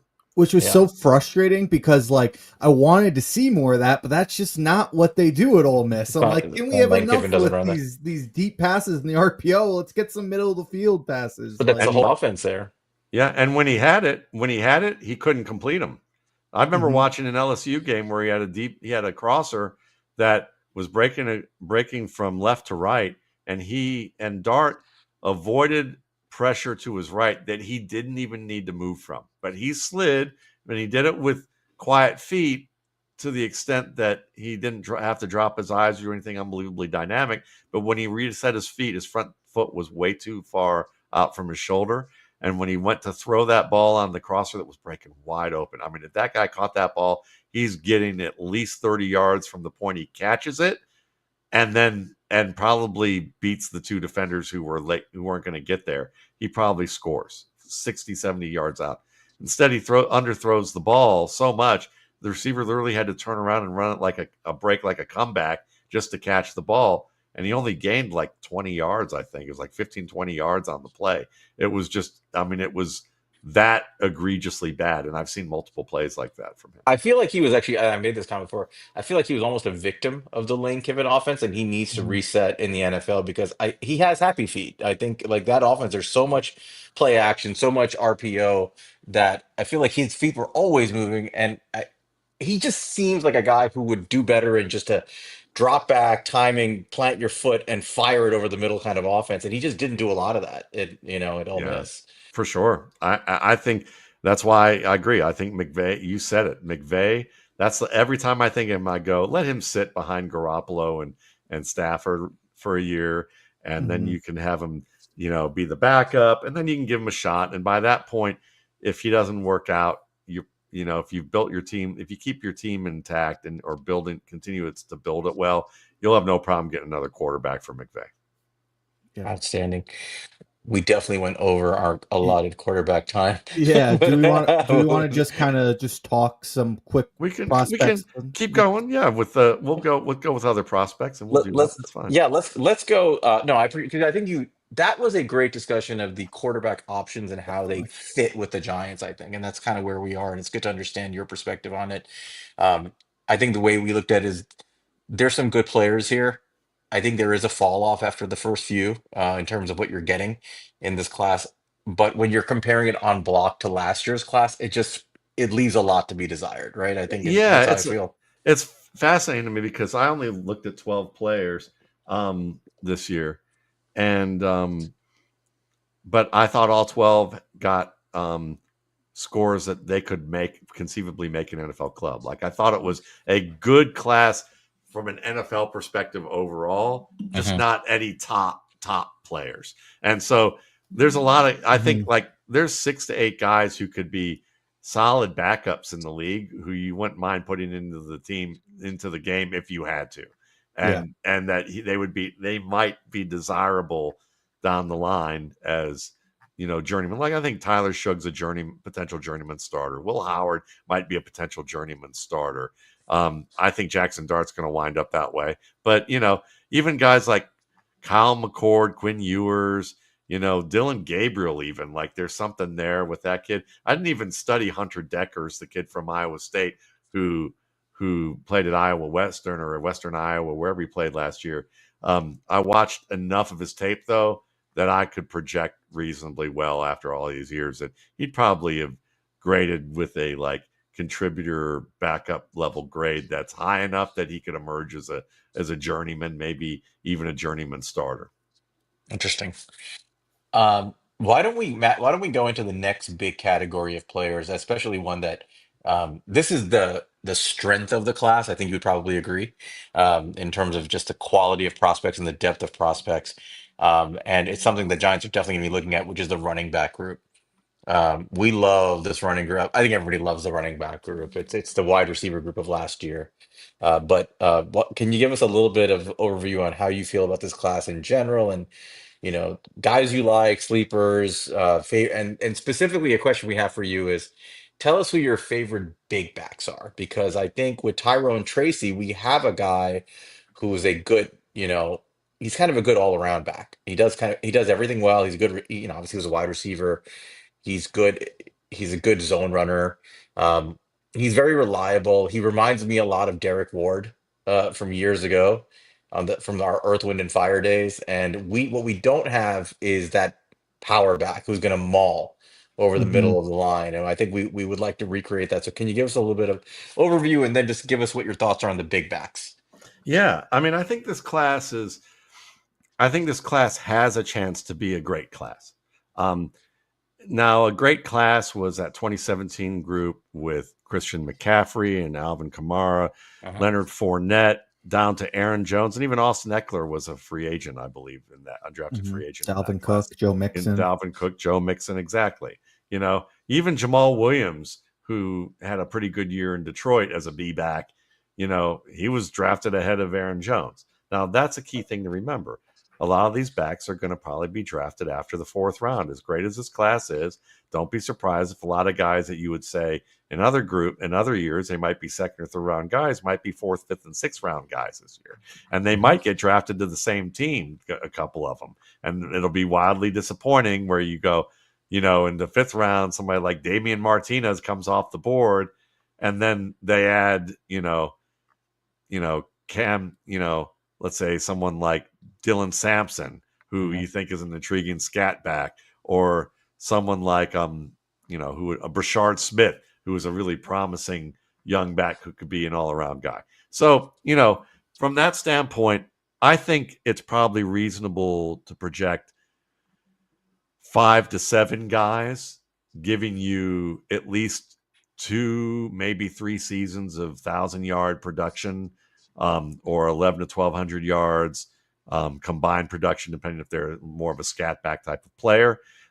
If you get over 7, now you're getting 11. If you get to 11 or 12 territory, you're in like 2017 class.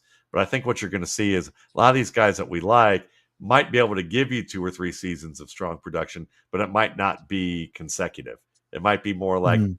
2 or 3 of those guys, or 3 or 4 of them are like Tim Howard. Not Tim Howard, Tim Hightower, where it's Hmm. like he pops up in 2 or 3 different places, or Chester Taylor or Justin Forsett, where it's like they do well when they're put in the game, but nobody wants to keep them as their starter. They're just emergencies that they can put in. Now, backs that I like, I'm talking about big backs. Quinshon Judkins is a good big back. He's someone that, you saw Ole Miss, you saw at Ohio State, that he's a smart runner. He can run all the types of play designs that you look for. Because how you diagnose gap and zone are quite different. You've got to be you've got to be more creative and better, more conceptually and technically sound as a zone runner than you do a gap runner. Gap runner, you have to show off either your size and strength, or your speed and agility after you've hit the crease. But the line marshals all their strength on a gap play to hit one crease, and occasionally you cut something back, but very rarely. Quinshon Judkins can do both. He has the burst to do both. He has the strength to do both. He's not used prolifically as a wide receiver, but he does have good hand-eye coordination. He runs good routes against linebackers. He gives you some skill to work with against single coverage. So Judkins to me is like a Chris Carson type of back, maybe a little better than that, depending on how much more he shows in the passing game. But good pass protector. You could plug him in right now, and I think he could be 1,000-yard back for a team. Um, Taj Brooks is a surprising guy, but I know you guys liked him. We Hmm. loved him. Yeah, Yeah. me too. I mean, Uh-huh. he was tied with Judkins on my depth of talent score.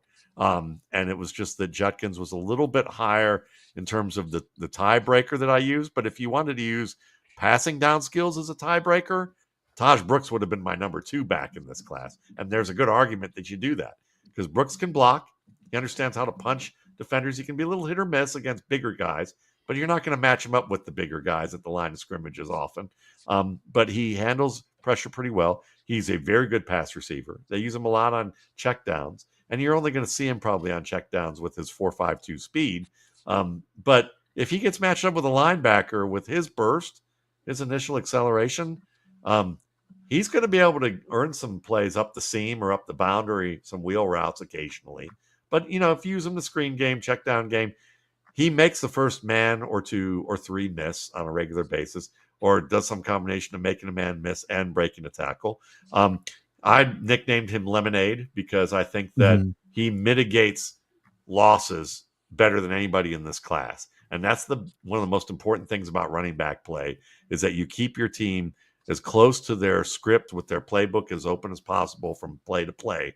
And that means that when there's time to go for the big play, and there's times where you've just got to get what it's designed to get. And Brooks has turned the lemons of penetration in the backfield into lemonade better than anybody.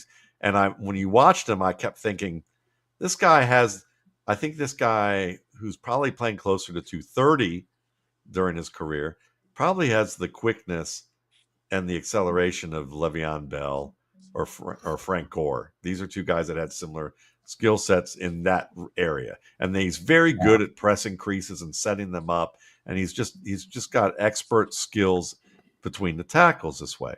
And then he came, and I thought the combine, I'd say, well, if I were to judge it by the naked eye with speed, and that's always hard to do, maybe if he runs a 4.65, I'll be okay with that. But it's, that's probably where he's at. Well, he lost 15 pounds, just like Le'Veon Bell did early in his career. And I had high grade for Le'Veon Bell too. And he ran in, he came in at 215, 214, 215. And his numbers look very similar to Bell and Gore. And you can see, he cringes at the Le'Veon Bell comparison, but I think that's because he's more familiar with what's gone on with Le'Veon Bell in recent years off the field. He talks about Josh Jacobs a lot, but Josh Jacobs is basically an acolyte of the Frank Gore School of Running. So this is a good running back who is probably going to go either undrafted or late, and he will work his way onto a roster. And if he gets the opportunity, wouldn't be surprised at all if he is a major surprise. Damian Martinez, I like a lot. I love Martinez. He's that lunch pail dude who gives you more than just the lunch pail.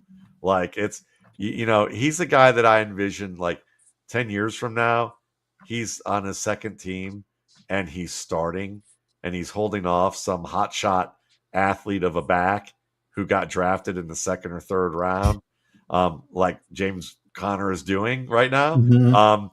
And just, he's not a superstar, but he does everything well. And he does it well enough to give you between 1,113 yards and give you red zone work, and he can catch the screens. Martinez at Oregon State had a really smooth accelerator on a lot of perimeter runs. They used a lot of outside zone with him at Oregon State, a lot of toss plays. So they didn't throw the ball to him a lot because, when you run play action off of that stuff, they want the defense to all slide over there, and you got a bunch of offensive linemen over there, and it's not a screenplay they're designing. So, as a result of that, you don't see as much. But when he does get asked to catch the ball, he's got good hand-eye coordination. I think he's got potential as a blocker, and he is quick and fast enough and strong enough and savvy enough to run, all the types of play. He may not want them all the time on outside zone in the pros, but I think he can do it well enough. To me, he's in that zone of guys like if Adrian Peterson is the guy he's never going to be, but like in the way, in terms of the size, the skill set, there's some stylistic similarities. I would say he's more in the realm of aspiring to be what Ryan Matthews should have been. And a better version of what Ryan Grant was with the Packers back in the day, like a good starting running back. Other guys, there's a lot of big guys in this group. I mean, obviously Cam Scadaboo is that guy who, if if he understood that he shouldn't be trying to headbutt people in the chest when he's pass protecting, and actually learn to pass protect, he would be much higher on my board. He'd be top 3, top 5. It's that bad, that what he's doing. So if he was better in that realm, I he's tried to kind tell of Monty this, and he didn't listen to me because I saw your cut up of him, and I was like, "Hey, watch his pass pro reps." He's like, "Well, no, he's good." I'm like, "It looks like he's bowling ball people." He's trying to knock him down, but and yeah, yeah, he's and gonna he hurt. He's misses. gonna hurt, and he's gonna hurt his neck doing that. By the way, He's gonna hurt himself. yeah, He's yeah, also tipping off blockers. I mean, tipping off defenders. They can sidestep him, swim him, or they can just can him, or just grab him by the front and just throw him forward. There's a lot of things that savvier defenders are going to do with him, and those big dudes in the league who are as quick as him, up front, who weigh 300 pounds. They're gonna. I mean, it's going to be embarrassing, and they might not let him play right away in those situations because of how bad he will be. But in the red zone, as a receiver on screen passes, as an inside outside runner, he's David Montgomery. He's a lot like David Montgomery, or like Ontario Smith, who I really liked coming out of Oregon and Tennessee, except that he was he had his own off-field stuff going on. But Scadaboo's interesting. Savion Williams is very interesting. it's interesting that you classified him as a running back. Let's Yeah, talk both. about that. Yeah, I did both. Yeah. Both. I scouted him as both because after watching him on plays as a runner, I was like, this guy legit needs to be scored as a running back. The contact balance against box defenders is as good as anybody in this class, or better. He has really good feet to set up gap plays. He's just very familiar with gap style plays, counter, and with the with what they do on the wing and things like that. So he's a lot like Cordero Patterson in that respect. Yeah. But I think if he's mentally able to translate game plans the way that Cordero wasn't, he could be a starting receiver in the NFL. So he could be what Cordero Patterson could have been if a coach could go into the future and then come back and say, this is what we're going to do with you. Yeah. Yeah. But so, and then another way of looking at him is, what if he's better than Cordero Patterson? And what if he really translates his game well into a great running back who can also run great routes?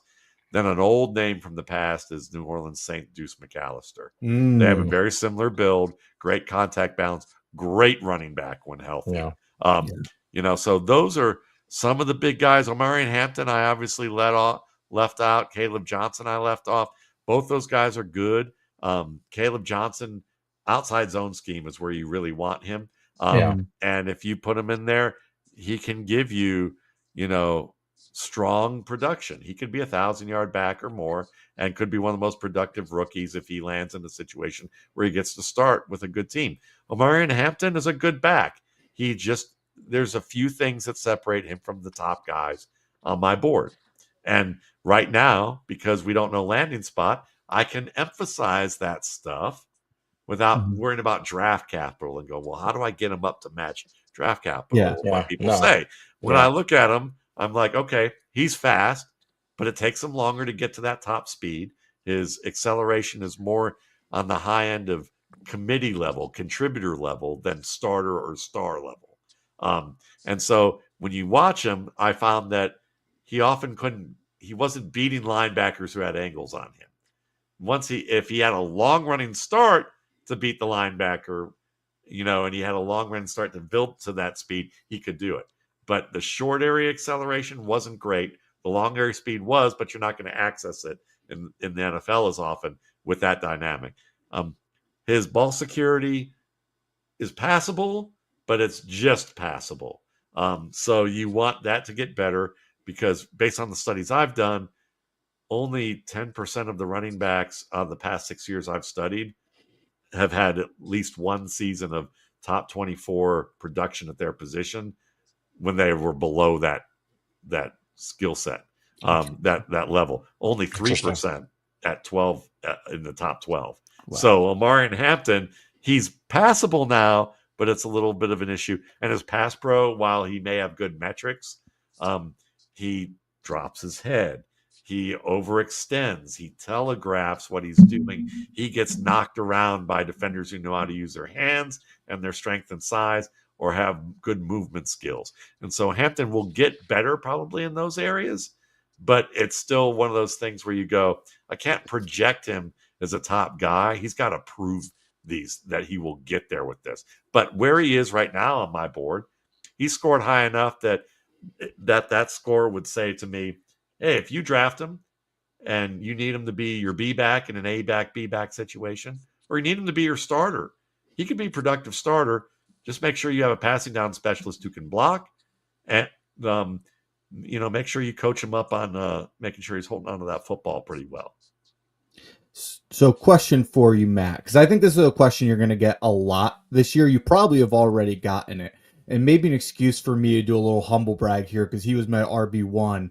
But who is your Bucky Irving of this draft? If you interpret that how you may, but I'm sure you're going to get that question this year.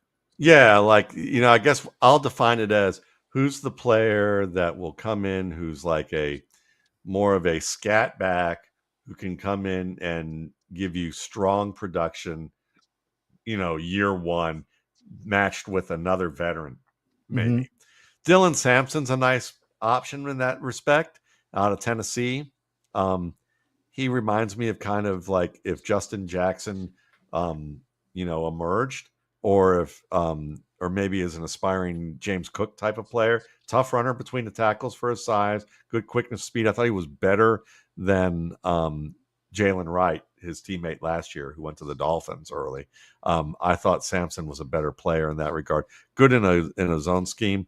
I think that there's a lot of guys who could fit that realm, like, Trevor Etienne, Rashard Smith, and Jordan James are all around the same range of size, height. They're quicker. They're quick backs with good feet. Woody Marks is another one who fits into that range, who can catch the ball well, and they can give you that open field work. I think all those guys give you that ability, and they could be found later. All right. Appreciate that. All right, Sal, Yeah. should we jump over to wide receivers? Do you have any more running back questions? I have one I'd be remiss if I didn't ask you your thoughts on Kyle Monangai and local kid up from up here. Local kid. I love Kyle Monangai. He's absolutely one of, just personally, regardless of how I've scored him, he's actually one of my two favorite running backs to watch. Yeah, he's a lot of fun. He is.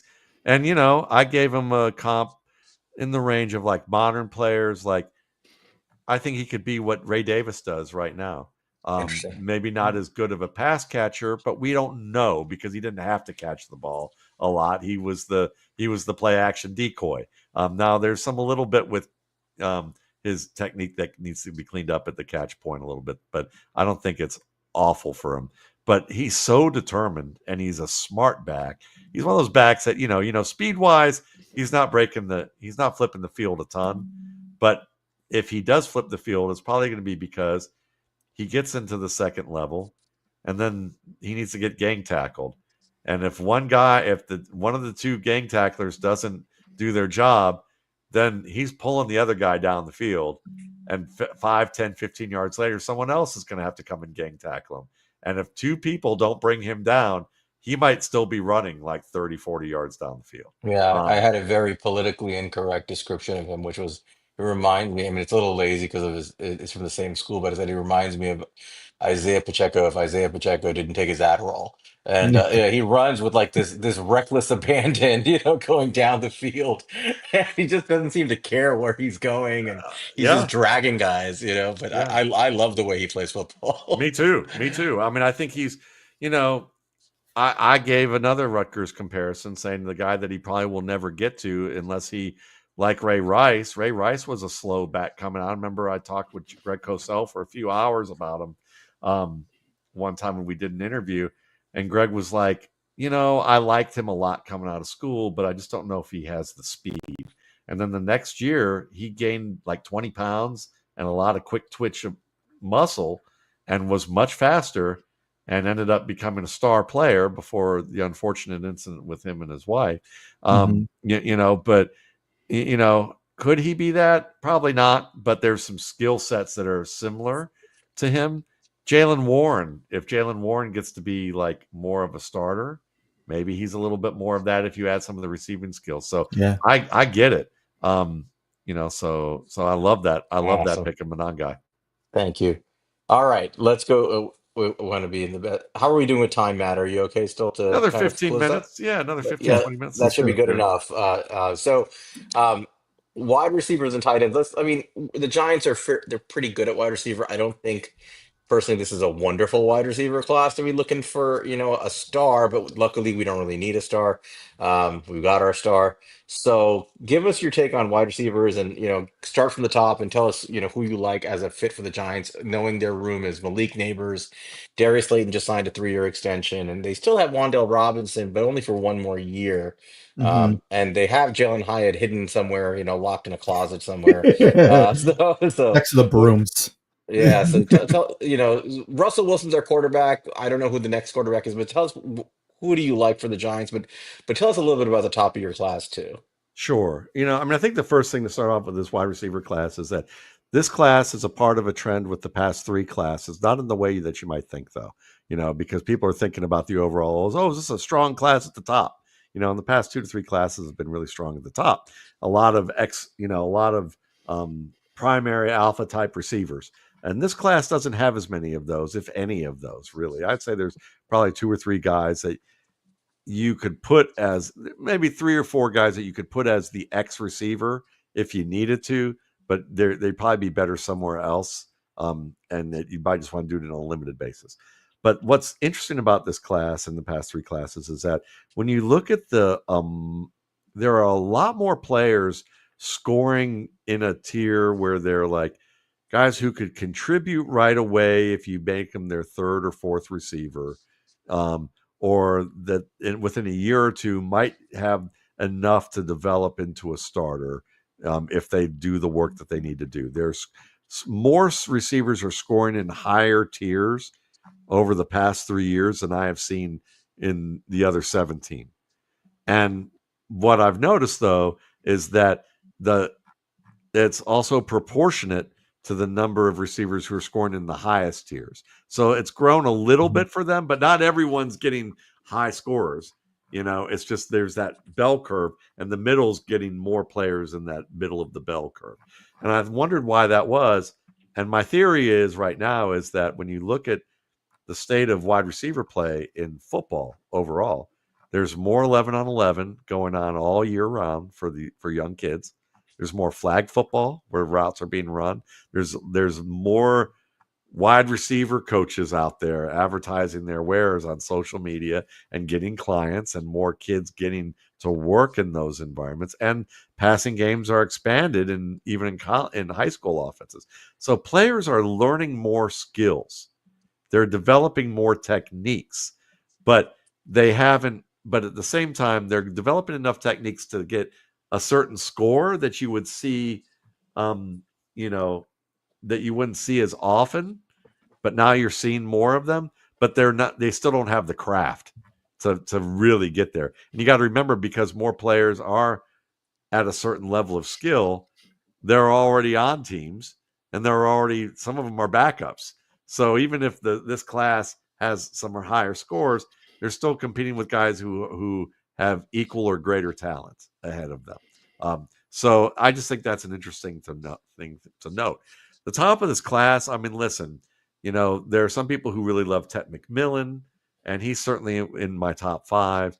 And I would say McMillan's one of those guys that when you look at his ability to separate against defenders in the college level, he's getting results. When you look at the process, I would argue that he's one of those guys that has the toolkit, but he doesn't know how to use the tools for the NFL level. And the way that I would explain that specifically is that he has a lot of release moves, but he doesn't perform them with the patient but sudden craft that you need to really manipulate a defender off the line who knows what you're going to do. And sometimes he doesn't pair the moves in best combinations that he should. So he separates well if you just grade, did he separate? but he doesn't separate well if you're projecting to the NFL. So he's going to need a little work with that. But I think he'll be a good big slot or maybe a split end in more of a Drake London mold. Maybe gets to a Nico Collins-esque neighborhood. That might happen. Luther Burden's my favorite receiver in this class. I think he's, he can play pretty much anywhere on the field as a flanker, a slot, or a split end even. And I know a lot of people say, well, if you look at last year, when you look at the models and you look at what he did, there's a lot of RPOs, there's a lot of screens, there's a lot of crossing routes. He just was used in a gadgety sort of way, and he's such a good runner after the catch that we're afraid that his model matches up to be a bust in the NFL, but it's because he's more of a gadget. But if you just grade a player based on techniques shown, and you look at if they're repeatable types of techniques, then you start to look at him and go, well, I remember Brandon Ayuk, and everybody said Brandon Ayuk was that type of player, and they were worried about him. He's one of the best route runners in the NFL now, and if and Luther Burden's got a lot of Brandon Ayuk in his game. You watch him as an outside receiver, he gets separation. He's very good with his stems to set up routes. He knows how to set up routes, and then in the late in the route and vertical game, he is very good at tracking the ball in two ways. He can track over his shoulder and give the late hand, so he disguises that he's even looking at the ball with the defender tight on his hip. He also understands the jump up and through technique, and he tracks it early. There are so many receivers. You guys know one very well. There's a guy out of Texas by the name of Colin Johnson. You guys remember Colin Johnson? Yeah. Big, strong, rangy dude. Got drafted by Jacksonville, I think, or signed there. Yeah, I think so. Spent a camp with us. Yeah. Yes, he did. And one of the things that he repeatedly did in the NFL that he couldn't stop doing because he was doing it in college, that people would often laud him for, was the ability to make these crazy good adjustments in the air on the ball downfield with that size. And you'll often see these plays where he's laying out, jumping, and extending behind him and catching the ball over his head with the defender near him. And you go, see, that's a great player right there. And it's bad timing. Yeah. Bad timing, bad technique. Luther Burden jumps early. He jumps early, so he's straight up and down. He's boxing out the defender. He can land on his feet and bounce and even get some yards after the catch. He's also great at uncovering late on scramble drills and manipulating defenders on scramble drills to be able to be on the same page, which helps out in the red zone and compressed areas as well as downfield. And I have not yet even mentioned how great of a runner he is. You can go look at like some of the stats, and he's like head and shoulders above everybody in this class. So for me, do you want him? For me, if the Giants were to take him, that'd be fantastic.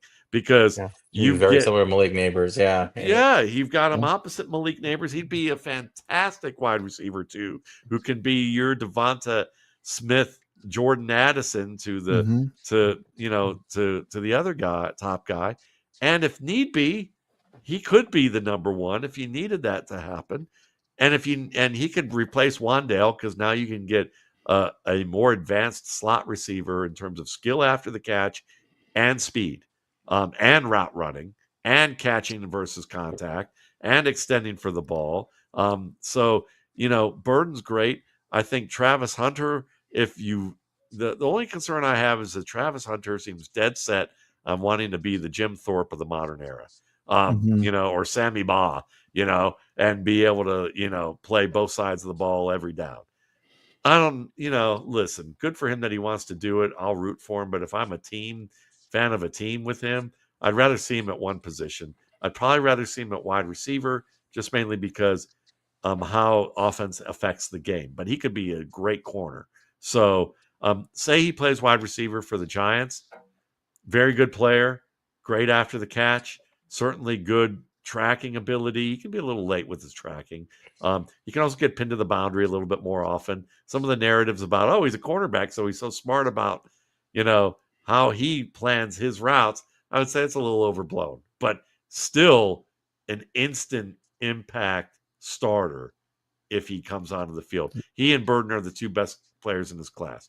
I would say, after that, you guys probably want to have maybe a bigger body player Mm-hmm. if you can to complement. And if you're going to look for that, certainly after McMillan, Jaden Higgins is an interesting player out of Iowa State. He might give you a little Mike Williams vibe if he can um, make sure that he always has a plan so that his feet are quick when he doesn't have a plan. It looks like he's running in wet concrete. Jack Beck, um, you know, he's got decent size. Could be a flanker slot, maybe in a Josh Palmer, Michael Wilson sort of way. Can go up and win the ball. But there's something there that might be worthwhile. Amika Egbuka, certainly you could play him in the slot. You could play him at flanker if you want to do that. But I would say that, I would prefer somebody else for your team. What about, I'll give you two names that I'd like you to comment Yeah. on that we really liked for the outside specifically. Trey Harris out of Ole Miss and uh, the kid out of Colorado State, Horton. What do you think Okay. about those two as potential outside receivers that are a little bigger bodied guys, and they're Malik both Neighbors, in terms of former the QB too. Malik Neighbors, former quarterback in high school, Trey Harris. But what do you think about those two? I liked Harris. I think there's some clap attacking. I'd like to see him to clean up a little bit, but some players do So that. that you're, He's not a hard break type of receiver in terms of like timing routes where he's going to really drop the weight expertly, but he can do it some, and you're not probably going to be asking him to do a lot of that in the role that you would put him in. But after the catch, at the catch point, being able to win contested plays, it's all there for him to be a good contributor. So I think it's a good fit for what they do. I was not high on Horton. interesting. If I remember correctly, the reasons why is he reminded me a lot of Van Jefferson, which was like, his routes needed more consistency and refinement, but he was leading with his routes. The uniformity of his hands, like Jefferson, were just awful from my perspective. Like he just constantly didn't have his hands in the best position for the target, consistently clapped and dropped targets that he should have caught, and he ended up scoring low for me for those reasons. But I could see how a team looks at him, and if he can, gain in those areas, he wouldn't be far away from being a contributor in the system at all. So, if I were going to go for a late round guy, in contrast, who might have a chance to start for you would be Andrew Armstrong From Arkansas. from Arkansas, Yeah, who gives you more of that Hakeem Nicks kind of vibe, Josh Reynolds type of vibe, where he can win tight in coverage at the boundary. He can work the dig routes in the middle of the field and run after the catch. He's not super fast, but he's got the acceleration, speed, and size and length, and he is a very technically sound pass catcher. it's good to know. Maybe we'll have to watch him. We have a few minutes left. If you don't mind, give us your thoughts on tight end. Let me And real quick, Sal. Let me just yeah. ask one guy. Kelly Ackeright. Can you I didn't even know Kelly Ackeright? I know nothing about him, but I saw he's really high in your list. Yeah, that's what's fun about getting a scout like this, because he may not get drafted and then he'll change on my post draft board. But like from what I saw, very good pass tracker. Played at UTEP and Mississippi State. He had some injuries at Mississippi State this year, so he really didn't get to be the guy they wanted him to be. But he tracks the ball well in tight coverage. He has the speed to win against SEC defenders. He runs well after the catch. He makes contested plays, and he runs good breaks, solid, sharp breaks, good routes. I mean, he can add a little bit more nuance to his routes to really beat top defenders. But I think that if he legitimately gets a shot in camp to compete, that he could wind up being like the third or fourth receiver on the depth chart faster than people would expect, and wonder what's going on there. Interesting. All right, go ahead, Sal. Apologies. Yeah, no, yeah, we promised Matt we'd finish quickly, but the discussions just take a life of their own, and we appreciate it. Tight ends. The Giants have invested quite a few resources in tight end the last few years, so I don't think they're going to take major swings here. Theo Johnson is going to be coming back for a second year. They still have Bellinger, and they acquired Greg Dulcich, and off waivers last year. But tell us, I mean, there's one tight end in particular that we love in this class. That's not one of the top two or three guys on most boards. But tell us who you would target if you were the Giants for tight end to add to the room. Specifically looking for a guy who could be kind of an all-rounder, but somebody who can be an impact player in the passing game.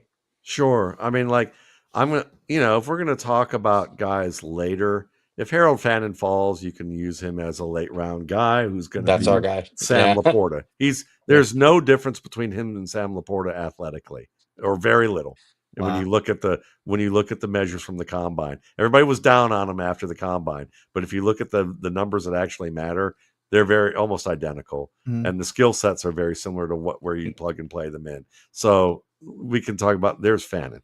Now, if I were to talk about players that give you flexibility, because again, Bellinger's a good blocker, right? And he's that guy that you put in the flat and he'll get you 2 yards in a cloud of dust, maybe a break a tackle and get you 10 or 15 on occasion plays. But he's probably not long term for your team unless you're just signing him as a backup special team type of guy who's valuable that way and you keep him there. But what if Theo Johnson just doesn't emerge?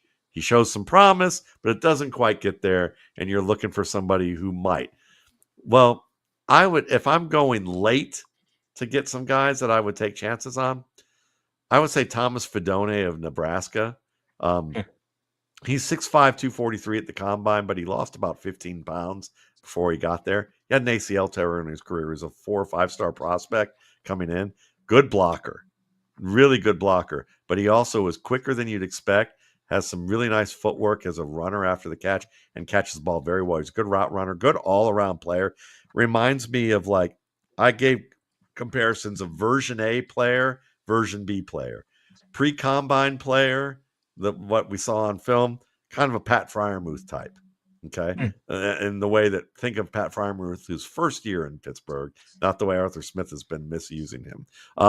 Then you would say version B player would be Zach Ertz would be the aspirational play. If he can, like, if he lost the weight because he wants to show he's more of a receiver so he can get drafted earlier and he wants to play at that weight, I think he proved that he could be good in that respect. 4'7" is not shabby for a tight end at that size. So I like him. I would say two guys, there are other guys that I don't think they're going to give you high upside, but the one that I would take a flyer on late is Jackson Hawes of Georgia Tech, formerly of Yale. He's 6'4", 253. He might be the best blocker in the class. Very well might be. And if he shows that he has decent hands and shows something like just to be, kind of a short to early intermediate range weapon and can show consistency there, you might have gotten yourself Tucker Kraft, Wow. as a player. Very You might, interesting. and Tucker Kraft didn't go that early either. He was the second guy behind Musgrave 2 years ago when they drafted him. And then the guy that I kind of like, that I'm intrigued by, and if I had a chance to really scout, like, meet with the player, work the player out, it would be Pitt's Gavin Bartholomew, just because he's a good route runner and he's an underrated blocker. And I've seen him be athletic enough where he could translate there in the NFL. His hands are decent at times, but there's times where he has some technique flaws that could get better. So, like, could he be maybe a Cade Otton type and maybe even better than that? Maybe a Zach Ertz type? He could. I think there's something there. And at the late area that you might be able to get him, that's the guy I'd probably be saying, I want to meet with this dude. I want to work him out and see how his hands are and show him some things and see what it looks like if he's worked on it and what that looks like. We loved Harold Fenton. He was actually our tight end one. There you Um, go. Yeah, and I think, like you said, the testing numbers and people focus on his speed, on he doesn't look fast, he doesn't look like he's in a test grade, He's just but stiff. you what He's he's a little stiff, but he just wins like rep yeah, after rep. He doesn't finds a affect way it. to he runs good routes, he makes himself a big target, he catches the ball, he gets yak, he just keeps producing, and they're just something about him. Like I don't know if if there's a technical nuance to it, but he just seems like a guy that play after play he's producing. And what he did against Penn State when he played the biggest competition and put up 200 and whatever he put up 250 yards, it showed me something that this guy's an NFL player. And I think he's going to come into the NFL and be a major steal. To me, he looks like a value pick because I think he can produce like a wide receiver, getting paid like a tight end and valued as a tight end in the draft. So I would rather take Harold Fannin personally than a wide receiver in this class if I'm just going to have to choose between one. Wow. Well, that's going to be fun to see how that works out. I mean, because Mm-hmm. certainly if he finds the right fit, it very well may happen. But that's the big thing. Like when I wrote a scouting report on Sam Laporta, I had a scout write back to me and just say, he was like, I read your scouting report on Laporta and just laughed because you identified something that happens so often in the NFL. And I was like, what's that? He goes, because that part where you talked about how Laporta could be a top producing tight end as long as he lands on a team where the coach and the GM aren't in a pissing match about what kind of tight end they want. Because because if the coach is saying I want a blocker, a big inline sixth offensive lineman type, and we can just leak the ball out to him, and then he gets Laporta, what might happen is he gets fattened up and told to be more of an inline guy. And now you've basically rendered him useless because you've taken away what his assets are and trying to make him be something he's not. And then the coach turns around and looks at the GM and says, see, I told you this guy can't play and he can't fit in my system. Get me what I want, Yeah. and they ruin the player. And apparently that historically that has happened more than people want. Fun. Well, listen, Matt, you've gone a little over. We were a little bit over what we thought we would, but we always It's all right. appreciate the conversation. And we want to thank you again for spending all this time with us and really helping not just the two of us, but everybody who views the show get an insight into how you go through scouting. But before we close out, why don't you go ahead and tell everybody about the RSP one last time, so for those who came in late, they have an opportunity to review it and hopefully purchase it. Yeah, I Sure. had some people in the chat who purchased it. Sure. Yep. I mean, this is what I do full time. I appreciate the folks who decided they were going to give it a shot and take a look at it. And I know some folks who've been in this chat who've gotten it in the past. I mean, most people, I tend to get lifetime customers once people buy it. But it's available at mattwaldman.com. You can use Stripe or PayPal to order. It's a PDF. You'll make a password and a login, and when you pay, it'll take you back to the page, and you just click download 2025 RSP. We'll give you a link, and you can download it to your computer, and then I'll email you when the post draft's ready. And there's bookmarks. If you have questions about how the bookmarks work, I believe I give you a tour of how to, on the sales page there that you first went to at mattwaldman.com. There's a YouTube page on that gives you a little tour of how to open the bookmarks. So you can go to any YouTube thing on Adobe and how to use bookmarks, and it'll show you what that icon looks like. But that's where you can get it. mattwaldman.com, and a portion of the proceeds every year since 2012 have been going to an organization known as Darkness to Light. They're a charitable organization devoted to training adults on how to prevent sexual abuse of children. And I've raised close to $70,000 since 2012, and they've worked with groups like Penn State and Michigan State after their scandals. They work with community groups, individuals, little leagues, all that, and they also help them understand what to do when abuse is reported, so that they don't compound the trauma that the children often go through when an abuse is reported and nobody wants to do anything about it because they're worried about how their organization's going to look, or they're worried about or they can't believe that this is true because they might have to fire somebody of great import and power, or anything like that. So this is a really excellent organization. They use most of their funds. Charity Navigator has been a really good group that kind of judges these charities, and I chose them in part because they earned a 100 score, in recent years. So so it's a great cause as well, and I appreciate you guys giving it a shot, and appreciate you guys, having this nice long conversation about scouting, and I'm impressed with the fact that you guys are building your own scouting reports, and it made it fun to hear what you guys were thinking about these players and what you saw, and we could compare and contrast. Yeah, I'd love to go back at some point later in the season, maybe a year from now again, and hey, how did these guys do? Mhm. Where were we right? Where were we wrong? But why don't we let you get some rest? It's late, and we want to thank everybody who's been with us loyally this whole time. Thank you for our second episode this week. Remember to follow Matt at Matt Waldman on Twitter. Follow the show at He's a Giant Pod. Follow me at Queens_guy. Follow Monty at MONTECRI5TO. We have less than 2 weeks to go before the draft. We're running out of things that we can talk about, so we're hopefully just gonna get just get there and get this over with. I'm not sure we're gonna be able to do an episode next week. I have spring break with the kids, and well, we'll let you guys know. But even if we We don't, got we'll two probably this try to. week. We got two this week, and maybe we'll do one right before the draft, right, just ahead of time. So Yeah. until we see you guys next time, thank you guys as always. Have a great weekend. Have a great evening, and go Giants. Go Giants.